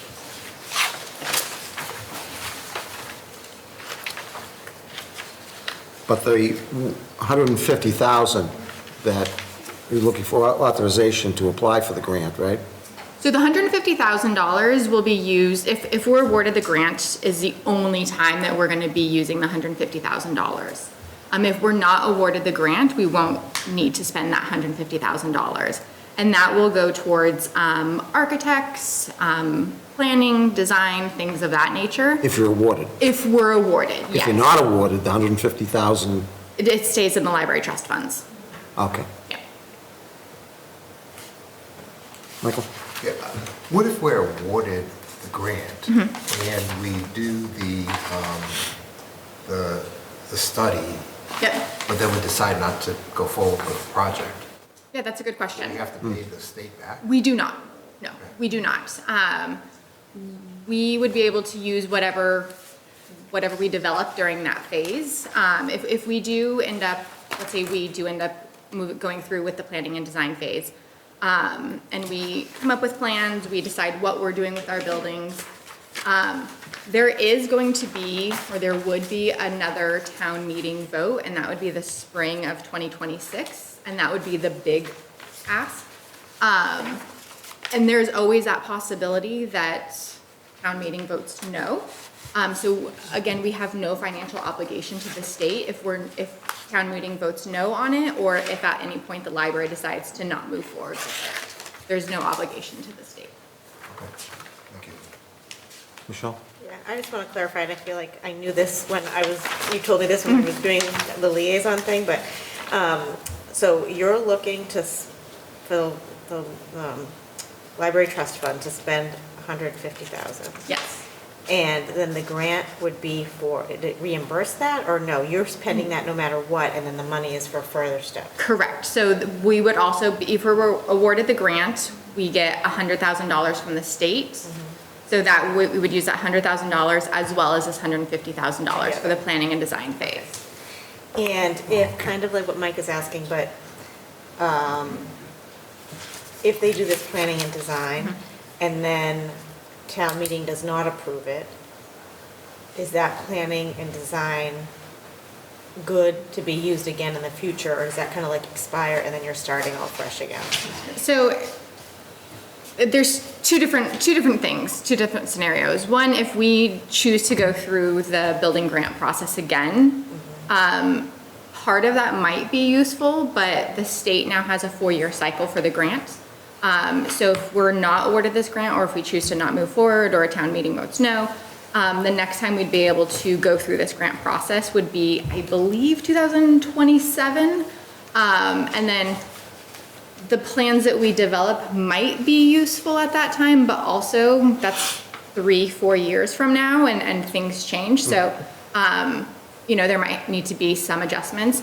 That being said, I do think that whatever comes, again, if we're awarded, whatever comes from the planning and design phase in terms of what would be best to do with our buildings, I think that would still be useful. And I think that would help solidify more plans going forward with the library. So I do think that even if we don't get the big ask, and again, if we're awarded the grant in 2026, I do think that whatever we come up with this planning and design phase would still be useful. Go ahead. So I assume, just given obviously where the town is with debt service and capital requests and the needs of the schools, and obviously needs of the library are very important too. But I assume the group is taking all that into consideration and their determination whether they feel like this is the right time to spend the 150, like the likelihood of it, like does it sound like they're seeing some value in doing this now, even if the likelihood might not be great of it passing? Correct. When we were putting together the statement of intent to apply for the grant, this was about a year ago, we looked in probably about 5 other studies that had been done on the library building dating back to the 1970s. And all of them have said that the library facilities aren't sufficient. And as I've said in these various meetings that I've seen you guys at, not only do we still have those same buildings, but we've continued to grow and expand. So if the buildings that we had in 1970 are the same buildings, but we've expanded, I do think that there's value to addressing our buildings. I've been at the library for 16-ish years, and since I've been working here, there's always been talk about, we need a new building, we need to do something with our buildings. And as far as I know, nobody in the library has not ever gotten to this point, because there's always been other facility needs. And as much as I appreciate and respect the other facilities, if we don't start to put ourselves out there, we're never going to be next. Kevin? I just want to make sure I'm understanding the bottom, skipping past the 150 and the application, assuming we get the grant, and we get the maximum amount. If I'm reading this right, the town's going to be responsible for around 50% of the cost. Yeah. Of whatever gets built or renovated or whatever. Yeah, so it's a tiered award. So it really depends. That's why I did a $30 million project and a $15 million project. So for the $15 million project, about 48% of the project cost would be covered. Right. When you go up to 30%, it goes down to about 40%. Right. So I would assume about 40% rather than 50. But again, it's dependent on what the total cost would be. So we're probably looking at a minimum $5 to $10 to $15 million cost to the town depending on what what you build and. So if the total project is 15, so when Westwood and Walpole got new libraries about 7 to 10 years ago, their project costs were about $12 to $15 million. So obviously costs have increased. Belmont is getting a new library, and I believe theirs is around 40 to 50, but I think they went all out and they're not going through a grant. So, there's a variety of variation in the cost of the new libraries, but I do think that under 30 million is probably what we would shoot for. So then the grant would cover about $12 million, and the town or the library would be responsible for, sorry, I'm doing math in my head. 60%, 40%. I guess I was a little confused because typically when we get proposals on projects, somebody comes and says, we want to build the ECEC for $19 million. Here's what we're going to get from this source. Here's what we have to pay up front.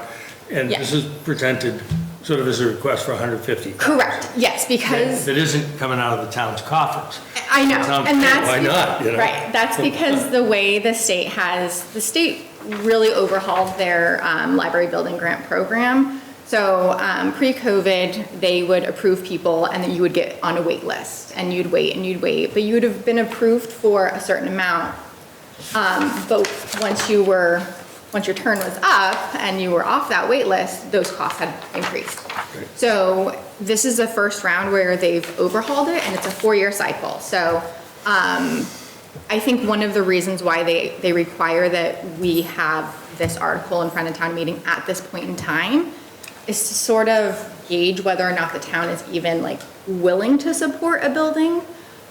Because if the town, and I say town meeting, isn't willing to allow us to apply for and accept even $100,000 of the grant, the likelihood of the town in 2 years being willing to approve multiple millions of dollars for a grant is not likely.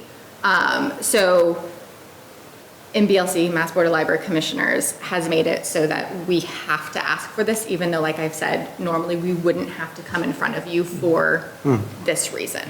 But the real question is, does the town want to build a library? That's not the real question right now. Renovate it existing? That is not the question right now. No, I understand, but if there's no, for example, this is like the 30 days free Netflix. The real question is, do you want Netflix going down the road, Yes and no. On one hand, yes, this is going to be a pretty good way to gauge whether the town, values investing in the library and looking towards what we might need for our facilities.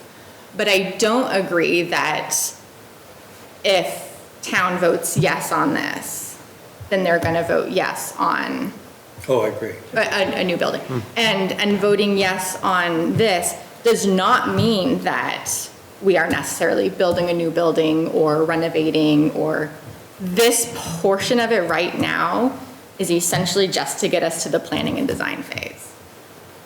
With a non-refundable $150,000 deposit. It's not a deposit. No, I understand, but. But the $150,000 will be going towards consultants and designers and things like that.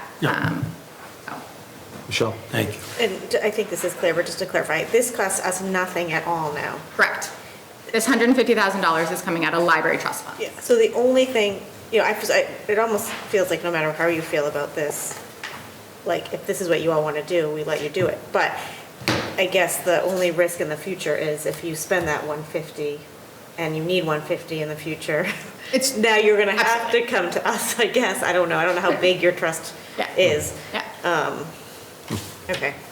Yeah, and the board went back and forth about whether or not they wanted to vote to use trust funds or whether they wanted to seek funds through the town meeting process. And ultimately, they decided to use the library trust funds because they do think that it's worth it, and they are willing to spend that $150,000. And with everything else we've heard, they understand that residents are concerned about their taxes, and we do have some trust funds, and they wanted to show that they were committed to this.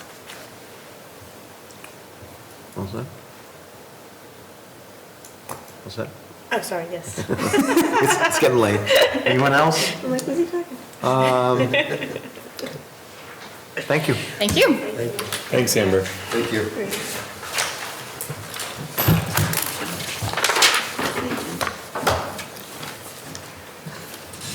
The Director of Finance, please. This is the last one. Yes. 14. 14. Go back to 14? Article 14. This is the change of source of funds. Yes. So this article was placed on in anticipation for closing capital accounts, seeing what we could use to change source of funds and closing out capital. As we kind of alluded to earlier in this discussion, speaking with Lauren Goldberg, again, to see if this was the appropriate language. It's not the appropriate language for what we're looking to do for closing out capital. However, sometimes,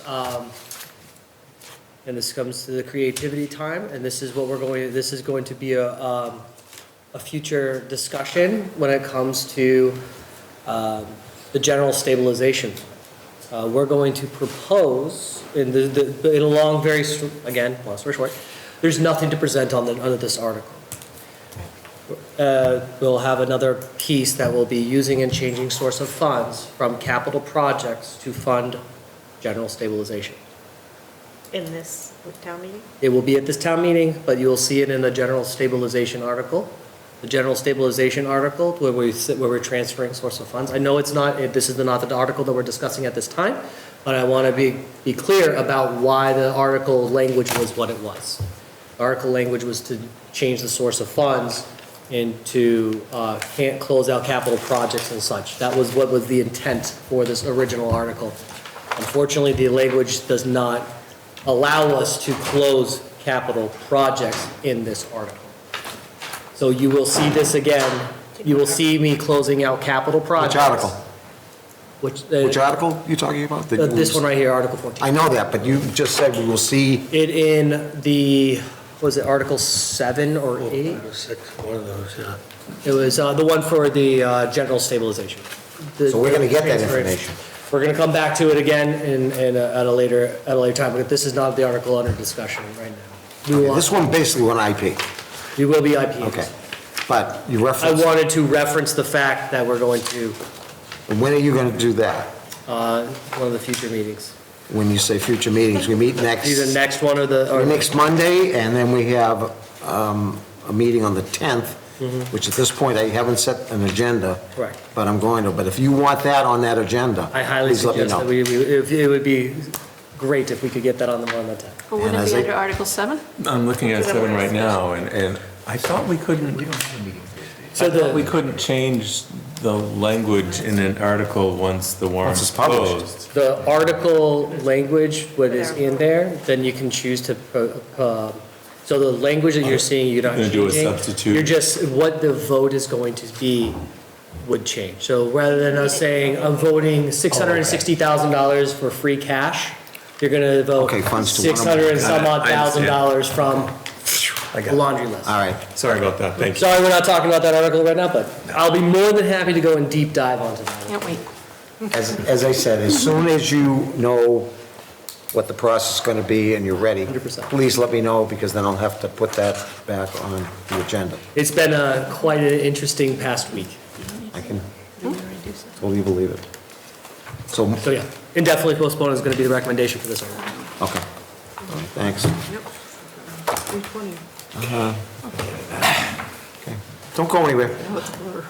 I was, All Our right. list, gosh, man. We, as I said at the beginning, the follow-up on information requested, we're going to take that up under old and new business now.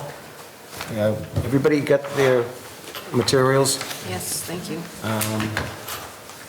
I think of interest to me was the request for the average single-family tax bill.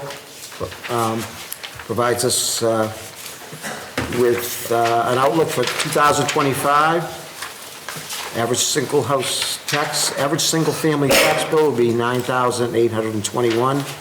an increase of $577 and 6.24%. But that is specifically based on what the town manager's budget is, as it's submitted.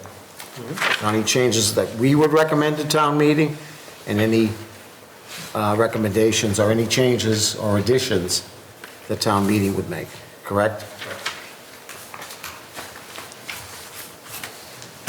Kevin, you asked for this? The school department, yes, in the school department. Mr. Chairman, can I? Yeah. Can I make a comment? I forget if we do this or not, but I think it would be beneficial, and it's either at the beginning of the book or at the beginning of the meeting, but it'd be great to, maybe I'm thinking of... Publicize this? It'd be great to start the town meeting by people seeing this before they vote on anything. Can we do that? Do we do that as a matter of course? It has not been done to my knowledge in the past. Only thing I would be hesitant about is that It's not real. this is an approximation. It's an estimate. Between town meeting in May and December, when the select board sets the tax rate, a lot of things happen and can happen. But it is directionally correct, and it does show what the actuals were in the prior years. We had one year where we thought we were One to approving six. a 4% Yeah. increase in the average residential tax bill. Turned out to be 1.6. Yeah. And it screwed us up for the next 3 years because, we had lost revenue that we weren't expecting. Yeah. So it can be kind of far off. I think that's it's all. one thing to show the history, because that's like factual, but it's really hard to do prediction. Well, maybe, or maybe we show what the proposed budget increase is in total, but I feel like, forgive me, I'm just expressing my opinion here, but That's fine. I feel like it would help the voters if they knew the big picture before they started voting on individual line items, which we kind of just jump right into as a matter of course in the town meeting. Listen, Yeah, I think, I don't know how, but maybe we've talked about issuing some kind of letter from us prior to town meeting, and then we can bring it up at town meeting. I think it's risky to show this number for because Kevin said we had that year, and people hear what they want to hear. But you said it was going to be 6.24 or whatever. We Yep. can't really control that. But there must be a way, we'll figure out, that we can provide context. I think that's what you're saying. It's like, we open that book and we're like, how about 1.7? Yay, nay, right? But what's the Without context? understanding the big picture of Yeah. what the whole, the Yeah. culmination of all the proposals are going to do to our Right. finances. Yep. If we could just somehow present a big picture before we get into the nitty gritty. and I think that's what, we talked briefly about it at our last meeting, but I think it's something that we're going to be looking to do to get it out there, to not only town meeting members, but also to folks who live in town that own houses. Michael? So I think we're all feeling the same need here, and as we talked about the last time, and I think town meeting day of is too late to get this stuff out there, and I don't know how much appetite we have for putting into this, but it might be worth if a few of us wanted to go step aside and go offline. Not enough of us to make it a forum, but some of you folks here have skills in communication, but just to come up with those 5 messages. Just 5 messages that we'd want to get out, and we are, except for me, I'm at large, you're all affiliated with a precinct, and there's a... I'm at large too. Oh, so the 2 of us, Yeah. the team at large. But there's, and we kind of talk about working with town meeting members, and there's a precinct chair for each one, and just, I could see something where we offer, okay, you're precinct 1, you and one of us, some others, are going to offer a Zoom meeting with town meeting members communicated through the chair. Again, I don't know how much appetite we have for something like that, but a 1-hour communication, if we're all working off the same one-pager of these are the messages we want to stick to, and then you could do a letter, which gets to the broader community. But I don't know how much people want to go out and do that.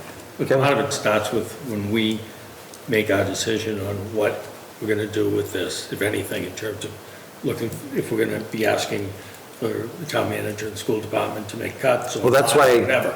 Once we've decided that, then it's a question of explaining here's what we're recommending and here's why. And that's what I think is, as you asked at the last meeting about this, that was, I think, the genesis of what we might be looking at right now as a board to instruct the town manager and in turn the school department about a budget, a modification, I'll go back to my word, modification of their increase. We did that last year, came out to just under $1 million, and it was 500,000 approximately from municipal and from education. And municipal got education got restored. Probably wasn't framed the best way, but it was what had followed past practices. And that's why when talking to Liz a couple of weeks ago and recently, this is, I think we have to approach this in a different way this time. But are we looking at this point, and you don't have to answer it right now, we meet Monday night, any direction that we want to provide to the town manager and to the superintendent about adjustments, modifications to the requested increase? Michelle? 2 questions. Let's see if I can remember the second one after I say the first one. One is, we've had this number in the past. Can you remind me, is it about $1 million that equals roughly a percent change? $100. It's, yes, roughly. And It's now going to be, it's grown over time, so it's going to be more. It's less, it's 130 million, so it would be less, right? The budget is what, 135 or something? It's 135, but other sources and uses, you're looking at the actual levy is closer to 100. 140. No, wait, the levy? Because you're talking about the levy, not the total budget. yeah. So if you're looking at the levy increase for 1-to-1, it's just under that, right? Sorry. Just under what now? Brady. Brady. No, Brady. Oh. Because it's a, We want Brady. sorry. You can't hear me back there, sorry. Okay, so we were looking at this today. Last year you requested percentage decreases of the levy, of the average tax bill. Yeah. So that was the 1 million, was a 1% reduction in the average single-family tax bill. So this year, that 1% reduction would be 1.185. So if you wanted to do a reduction in the operating budget, that would be a different number.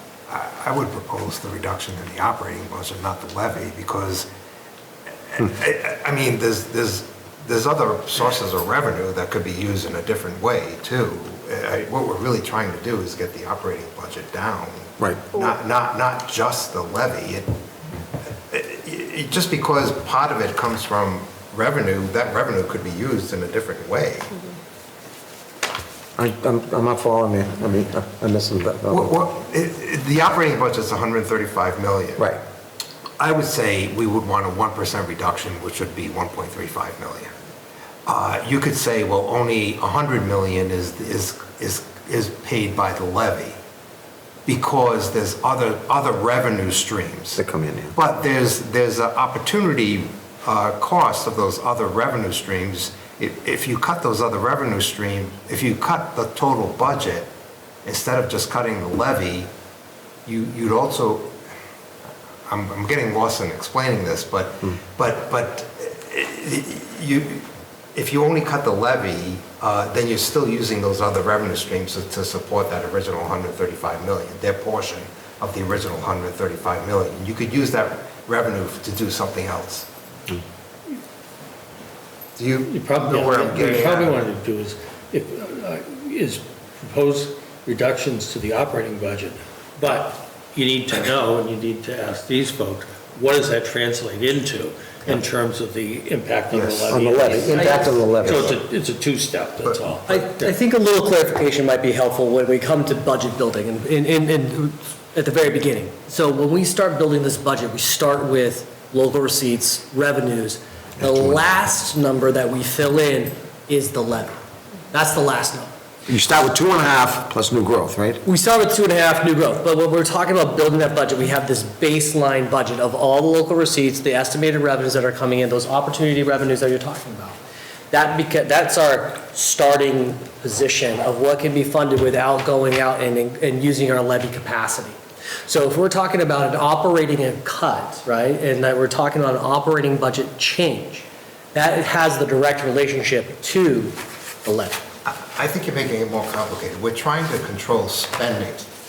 we're trying to control spending. It's just like you can balance the federal budget either by reducing spending or raising taxes, or a combination of both.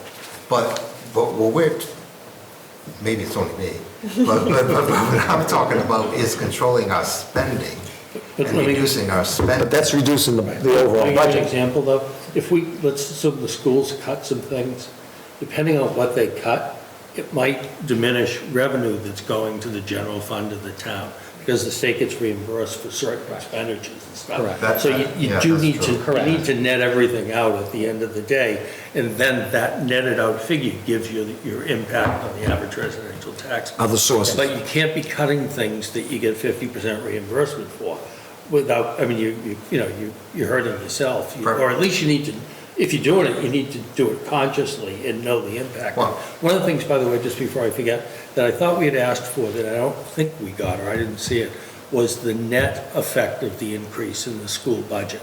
Because they got a fair amount of additional revenue, because of additional students, whatever, that doesn't stay with the schools, that goes to the general fund. Right. So, it's one thing to look at their budget and say, oh, it's an 8% increase, but if they're generating 2% additional revenue, that's the same principles. You need to net everything out and find out what the impact is. So I thought we had asked for that.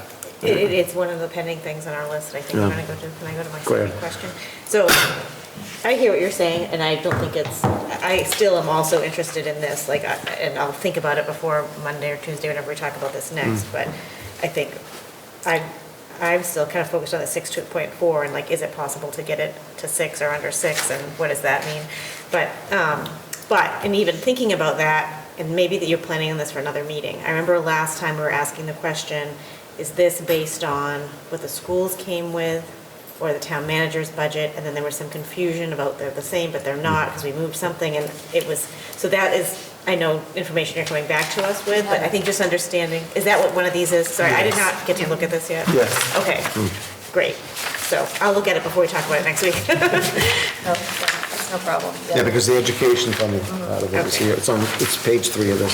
So, And I know we're going to talk about this Monday, but I would just add, so the residents that I talked to Yeah, are saying, help us with the levy. right. Yeah. Yeah. So that's what, Yeah. however we get there, help us with it. So, 'cause I think, so do we want this explained to us now or at a different meeting? A different meeting, right? 'Cause it's not gonna- I just have one thing I want to add on to the sheet, but I mean, look, I think we have to focus on the question, are we going to request that the town manager adjust the increase by 0.5%, 0.75%, 1%? But is that for tonight, or you're saying think about that for next meeting? Yes. How much time do we need to give them to do the work? We're well involved in all line items, so we will work with whatever time that you give us. More time, the better, I'll just say that. Sort of depends on what the number is. Yeah. I mean, we looked at it in a purely number sense for Yep. half a percentage, 1%, 2%, 3%. If it's half a percent, it's a shorter time frame than if it's 1%. Yep. Yeah. 1% is not Pretty- simple to come up. Yeah. And it's It does- services, so we would have to be making. It does, at what percentile, and this is rhetorical, do we start talking about bodies in terms of adjustment? We would have to look at that a little bit more Yeah. intently, I would say. Because as we know. This is where we switch. Yeah. Oh, switching. So, in short, we do a little bit of analysis as well, before we get to here. We're looking at the budget. What are those numbers? So we've done, Brady's, by the way, if you can't tell, fantastic. Yeah. We know. Exactly. You know, Because I know the schools are already with that 8.2, whatever it is. Already at They're already talking about reduction in force of 14 people. To be, let me just throw out a figure, just really quick, as we're talking about percentage increases, what the levy looks like and all this other thing. I would just point out that, increases to the growth on side, maybe this is not the time to take, no, I'm gonna step back. I'm not Okay, gonna thank talk you. about that. Sorry, I I'm mean, rambling now. are we at a point now where so we can allow the folks to start the work, would it be okay for them, or okay at this point, and I know we said wait Monday, but then we meet Wednesday, then we're in deliberations. I think we have to, I mean, Yeah. Can I ask, and whatever the board wishes, what a 0.5% cut would look like and a 1% cut would look like? It's a good start, yeah. 0.5 and 1? Did I say that right? Yeah. 0.5 and a 1%. And a 1. 0.5 and then a 1. So we're saying 0.5 to That's the it. budget or to the impact on the tax rate? We're not, Yeah. which? I think it's, We're talking about. I think Tax rate, yeah. I tended to agree with, well, we can do it either way, and we did it one way last year, which was reducing the average single-family tax Yes. bill by 1%. We can also do it by just reducing the budget, which is perhaps a little easier to explain if we're talking about it and trying to talk to the general public and say, okay, we have a $139 million budget, we're reducing it by 1%. 0.4 million. We also know what that number means. Right, And it's not exactly. going to change down the road. Yes. If you cut Yes, spending, exactly. if we guess on the tax rate, we could. Because and then let's say that percent goes through, let's say 1%, then what does that come about with the average residential tax bill? What would that look That's like? going to be an estimate. Estimate, because we have to be very careful, it's always estimates. Michael? I just wanted to just put in a plug for whatever can be done, numbers-wise, cut-wise, services first, people second. I mean, that's just my own personal, I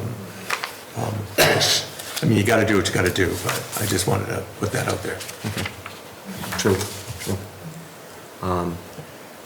Okay, we're asking this now of the municipal component. What about the educational component? Do we ask them? Now, they're having their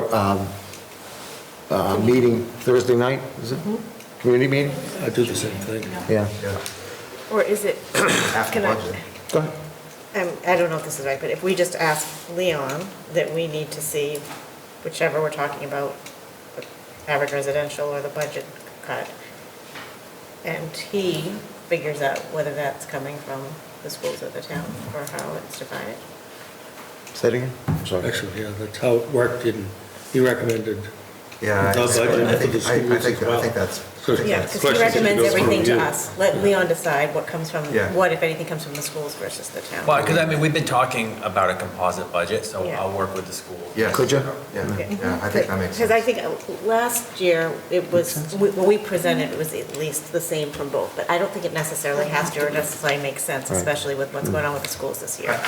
Yeah, we don't know enough as Leon. Yeah, and I think it's important to share this single-family rate with Ian and Nan, because, I mean, that's, as you alluded to, Liz, and I think we all hear it from many of our neighbors in particular, is, you know, we can't keep these 7% increases going. This doesn't go back to 22, but it's over 22.5% over 3 years. And now if this comes through, you know, over 3 years, 20%. And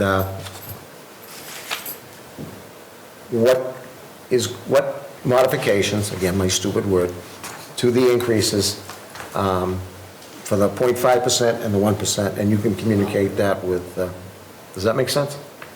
I like the suggestion of the half and the 1. You know, I throw out, I can imagine that I'd ever support 1.5, but if we included 1.5 in the exercise, it would give us the answer to, here's why we didn't do that. Because it's going to show that at a certain point, it's where you cut down to, you know, the bone. And that's where I think, you know, bodies start showing up, if you go over 1. But, you know, I don't know how much work it is, and I don't want people doing useless work, and I can't imagine it being a realistic option, but I think it would demonstrate. if it works in with the stuff, but I'm far, myself personally, I'd rather see reflection of the 0.5 and the 1%. Because I think that, Those are the real. because then, Yeah, again, great. if the 1% is, people can use their imaginations about what's next, and that type of thing. So, Are we, when we propose the 0.5 and the 1%, we're looking at the town side, not the school side, or not combined. You talked about the closet? Decide how to divide it up. Oh, okay, all Well, I right. think, because we've been talking about the overall operating budget, so I think if you're talking about 0.5% or 1%, I would look at the reduction off from the combined, including all departments, including the school department. But then I think to Michelle's point, we'll talk about how to apportion that and figure out what makes most sense. Right, it's not like I would assume you wouldn't be saying every department do this percentage. You're gonna be looking for where it makes sense to, not that it makes sense, because it doesn't make sense. Yeah, because I don't know, I guess we're already seeing cuts on the school side, so I'm concerned about that. Also because we have the chart that shows the percentage of the school budget has actually gone down, which surprised me overall. I don't know. And I'm thinking about what is it, Chapter 70 money that they brought more in this year. So those are just concerns I have. And I think the clarification too, at some point, that could be for next Wednesday, is the Chapter 70 and the, have you figured that in? Yep. The net, minus the things that are on the cherry sheet, which you included on, well, some of them on the cherry sheet that you included here. While we're talking at this, one thing I noticed that wasn't here, correct me if I'm wrong, we had the debt service, et cetera, for all the school department, but retirement for school, non-teachers in the school department, like cafeteria workers, et cetera, the town pays that percentage of that retirement for them, correct? So in the secretaries in each school, nurses aren't covered under retired teachers. Oh, yes, they are now. I think they're part of that same bargain. They are part of that, that's true, I'm sorry. But there's a large percentage that wasn't, and I think the total in here would, it's already We can substantial. work on that to true up that a little bit more. Yeah. probably, Well, so- with the education. So it's not reflected on the cherry sheet, because that would just be the teachers. But what we're talking about would be the retirement that's going into the Dedham retirement system. Yes. For school, non-teaching employees. Non-teachers, that's what wasn't on here, somebody reminded me of that, because we get that bill every year from or the invoice from the retirement board, and included in that, and it's paid out of raise and appropriate money, taxpayer money, but it's not, it's part of what the school, it's part of the operation of the schools. I took that into account. Okay. So John says he's already done that on the I've already sheet. taken that into account. Okay. On the composite breakdown. We have an end-of-year report that takes that into account and all the invoices. It's total school costs as well. So when you see those two breakdowns, that is including to the debt service, the retirement, all those other extraordinary factors, including benefits as well. Okay. Kevin, you were starting? But just to see if we're saying the same thing, we're not deciding anything right now. Oh, God, no. Other than to ask the town manager Yes. to engage in an exercise to see what a couple of Right. different scenarios would look Right. like, number one. Number two, nobody's talking about cutting anything. Talking about maybe exploring reducing the rate of increase. Right. Yeah. But- Oh, no, there's no cutting of what is there. And that's similar to what we did last year. Yep. And then, it happened, but Actually, it's more modest than what we did last year. yes, it We did is. 1/2 But I think last year.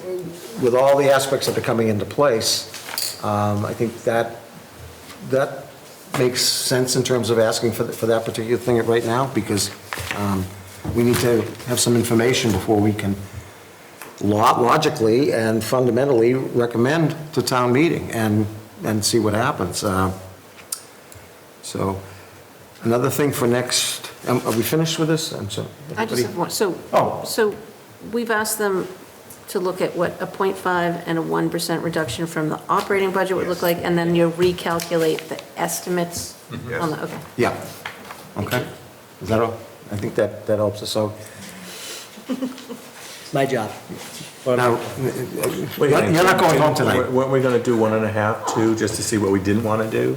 I'll defer to the- I think that panic is gonna already set in at one. Yeah, Oh, okay. Yeah. All I right. think anything past 0.5% is going to be Yeah, That's bodies, yeah, yeah. and municipal and school. Okay. So, one thing for next Wednesday, Leon, we've talked about this a couple times, just when you did your budget message to us, but I think it's important to have you sit down and explain to us again more, the ramifications of where we are with our excess levy right now. As a conversation, I'll share that with everybody. You took, I think you said about 3 million out of the excess levy for this year's budget to make it work, and we're at 1.5 something like now, 1.5 million? Approximately. Something like that, Yeah. whatever. It's in your message.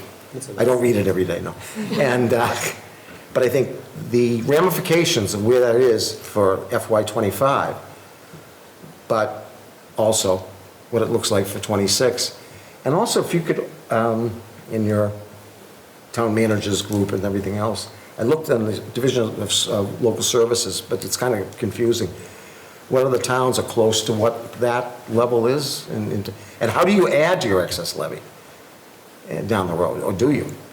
So I will say that Dedham has been fortunate to have as much excess levy as we have had over the past number of years, and I think there was that report that you all saw. You all got that, right? 2018, where CLA, which is an accounting firm, essentially said that we could expect to see that diminished over time because of the factors that were creating it were going away. And so now we've arrived at that point. Many other towns, including most of the communities that we benchmark against, have way less excess levy than we've ever had, which means that they tax to the max every year. So you get only your 2.5% plus new growth, and that's what you get. And so that means that you're constantly in this cycle of either likely in an inflationary environment like we have, you're cutting services, because even though this budget is increasing more than any of us hoped it would, this is a level service budget. We're not adding a lot of new things here. I shouldn't say I don't think we're adding anything new, but we're paying for the increased cost of all the things people have come to expect. So that means we essentially, by reducing those asks, we will be cutting services. And if we go high enough, we'll be services equal people. So I guess. It just, yeah, is this, I think. And so we can talk about that, I guess, going forward. The difficulty will be, based on the increases we've seen, we will either be cutting things much more next year or asking for an override. That's how you raise the levy, is you ask for an override, a Prop 2.5 override, which, I think if you just look at the news, there are a number of communities that are doing that right now, primarily because school costs are going up so much right now. So people don't want to cut their school services. So towns like Belmont are asking for a large override right now. You think about Belmont, and that's Andover.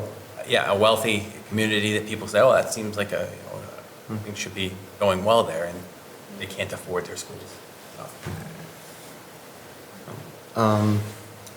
Also, on the heels of that, something you and I had talked about too, when we had this report from CLA that Mr. Heffernan sent along, we might want to consider having an update, request for an update being done to this for, I don't know how much that would cost, but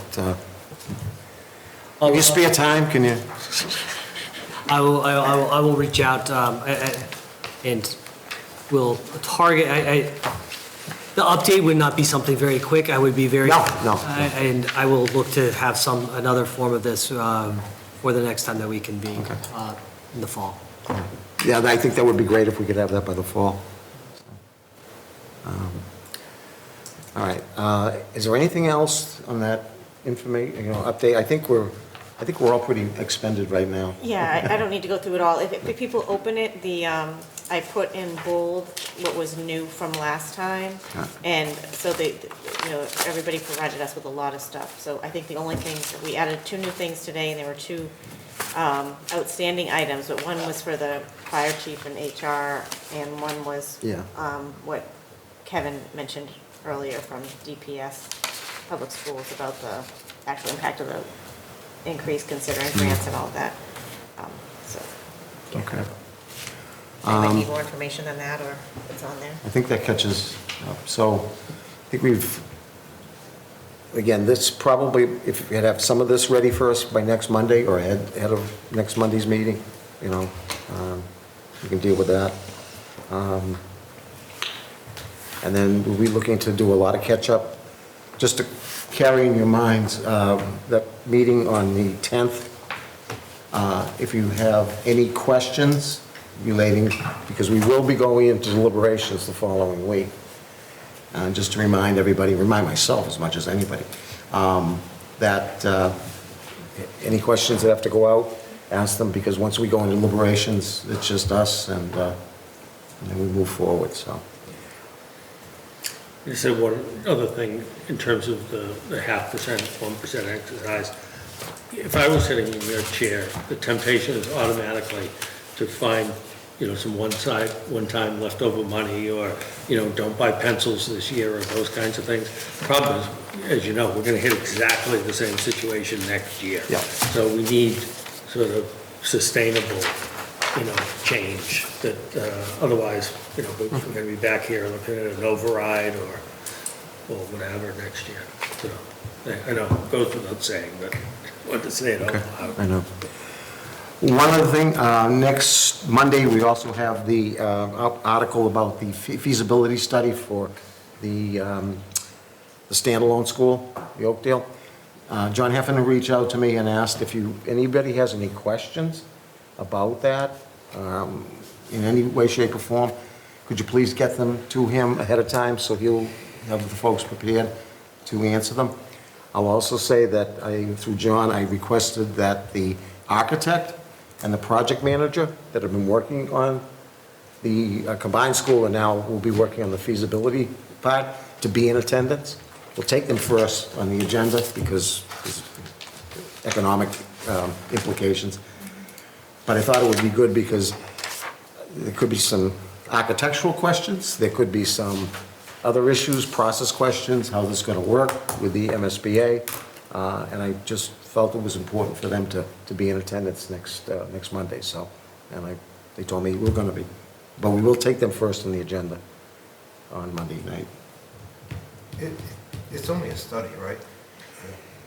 Or are they heading towards? It's a feasibility study, but then they have the feasibility schematic design report comes off of that feasibility, and that's what goes into the state, the MSBA, yeah.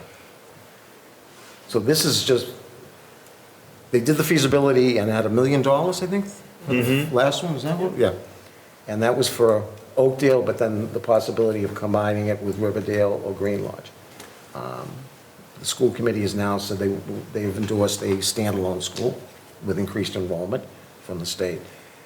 So the feasibility is, what's that involved with that is location, site preparation, all the aspects that go into construction of any aspect.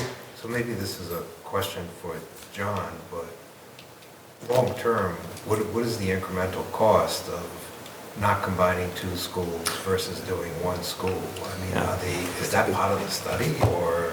It wouldn't be. No, that's not. This is just for updating the schematics for a standalone versus the combined school. That question. Number was identified as part of the last feasibility study. Yeah. That's something that I'm sure we can get that information for you, or if you ask through your. Because if I remember, there was a significant savings by doing combined. They've already voted on the standalone school. Yeah. So it's a given, it's going to be a standalone? Yes. school? Yes. That's it. Yeah, I know.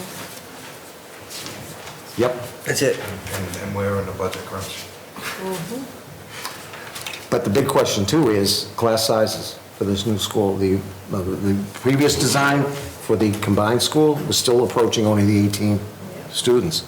And we talked to the superintendent and Ian.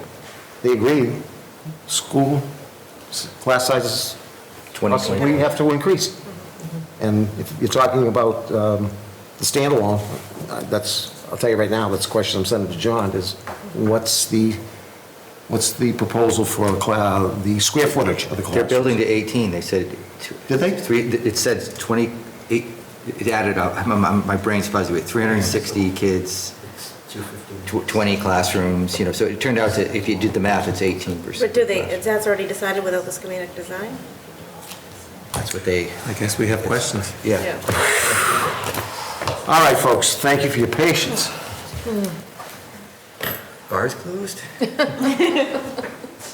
Isn't there a bylaw? There should be. Is there a motion to adjourn, please? So moved. Thank you. Second? Second by Liz. Any discussion? There better not be. All those in favor, please say aye. Aye. Opposed? Thank you.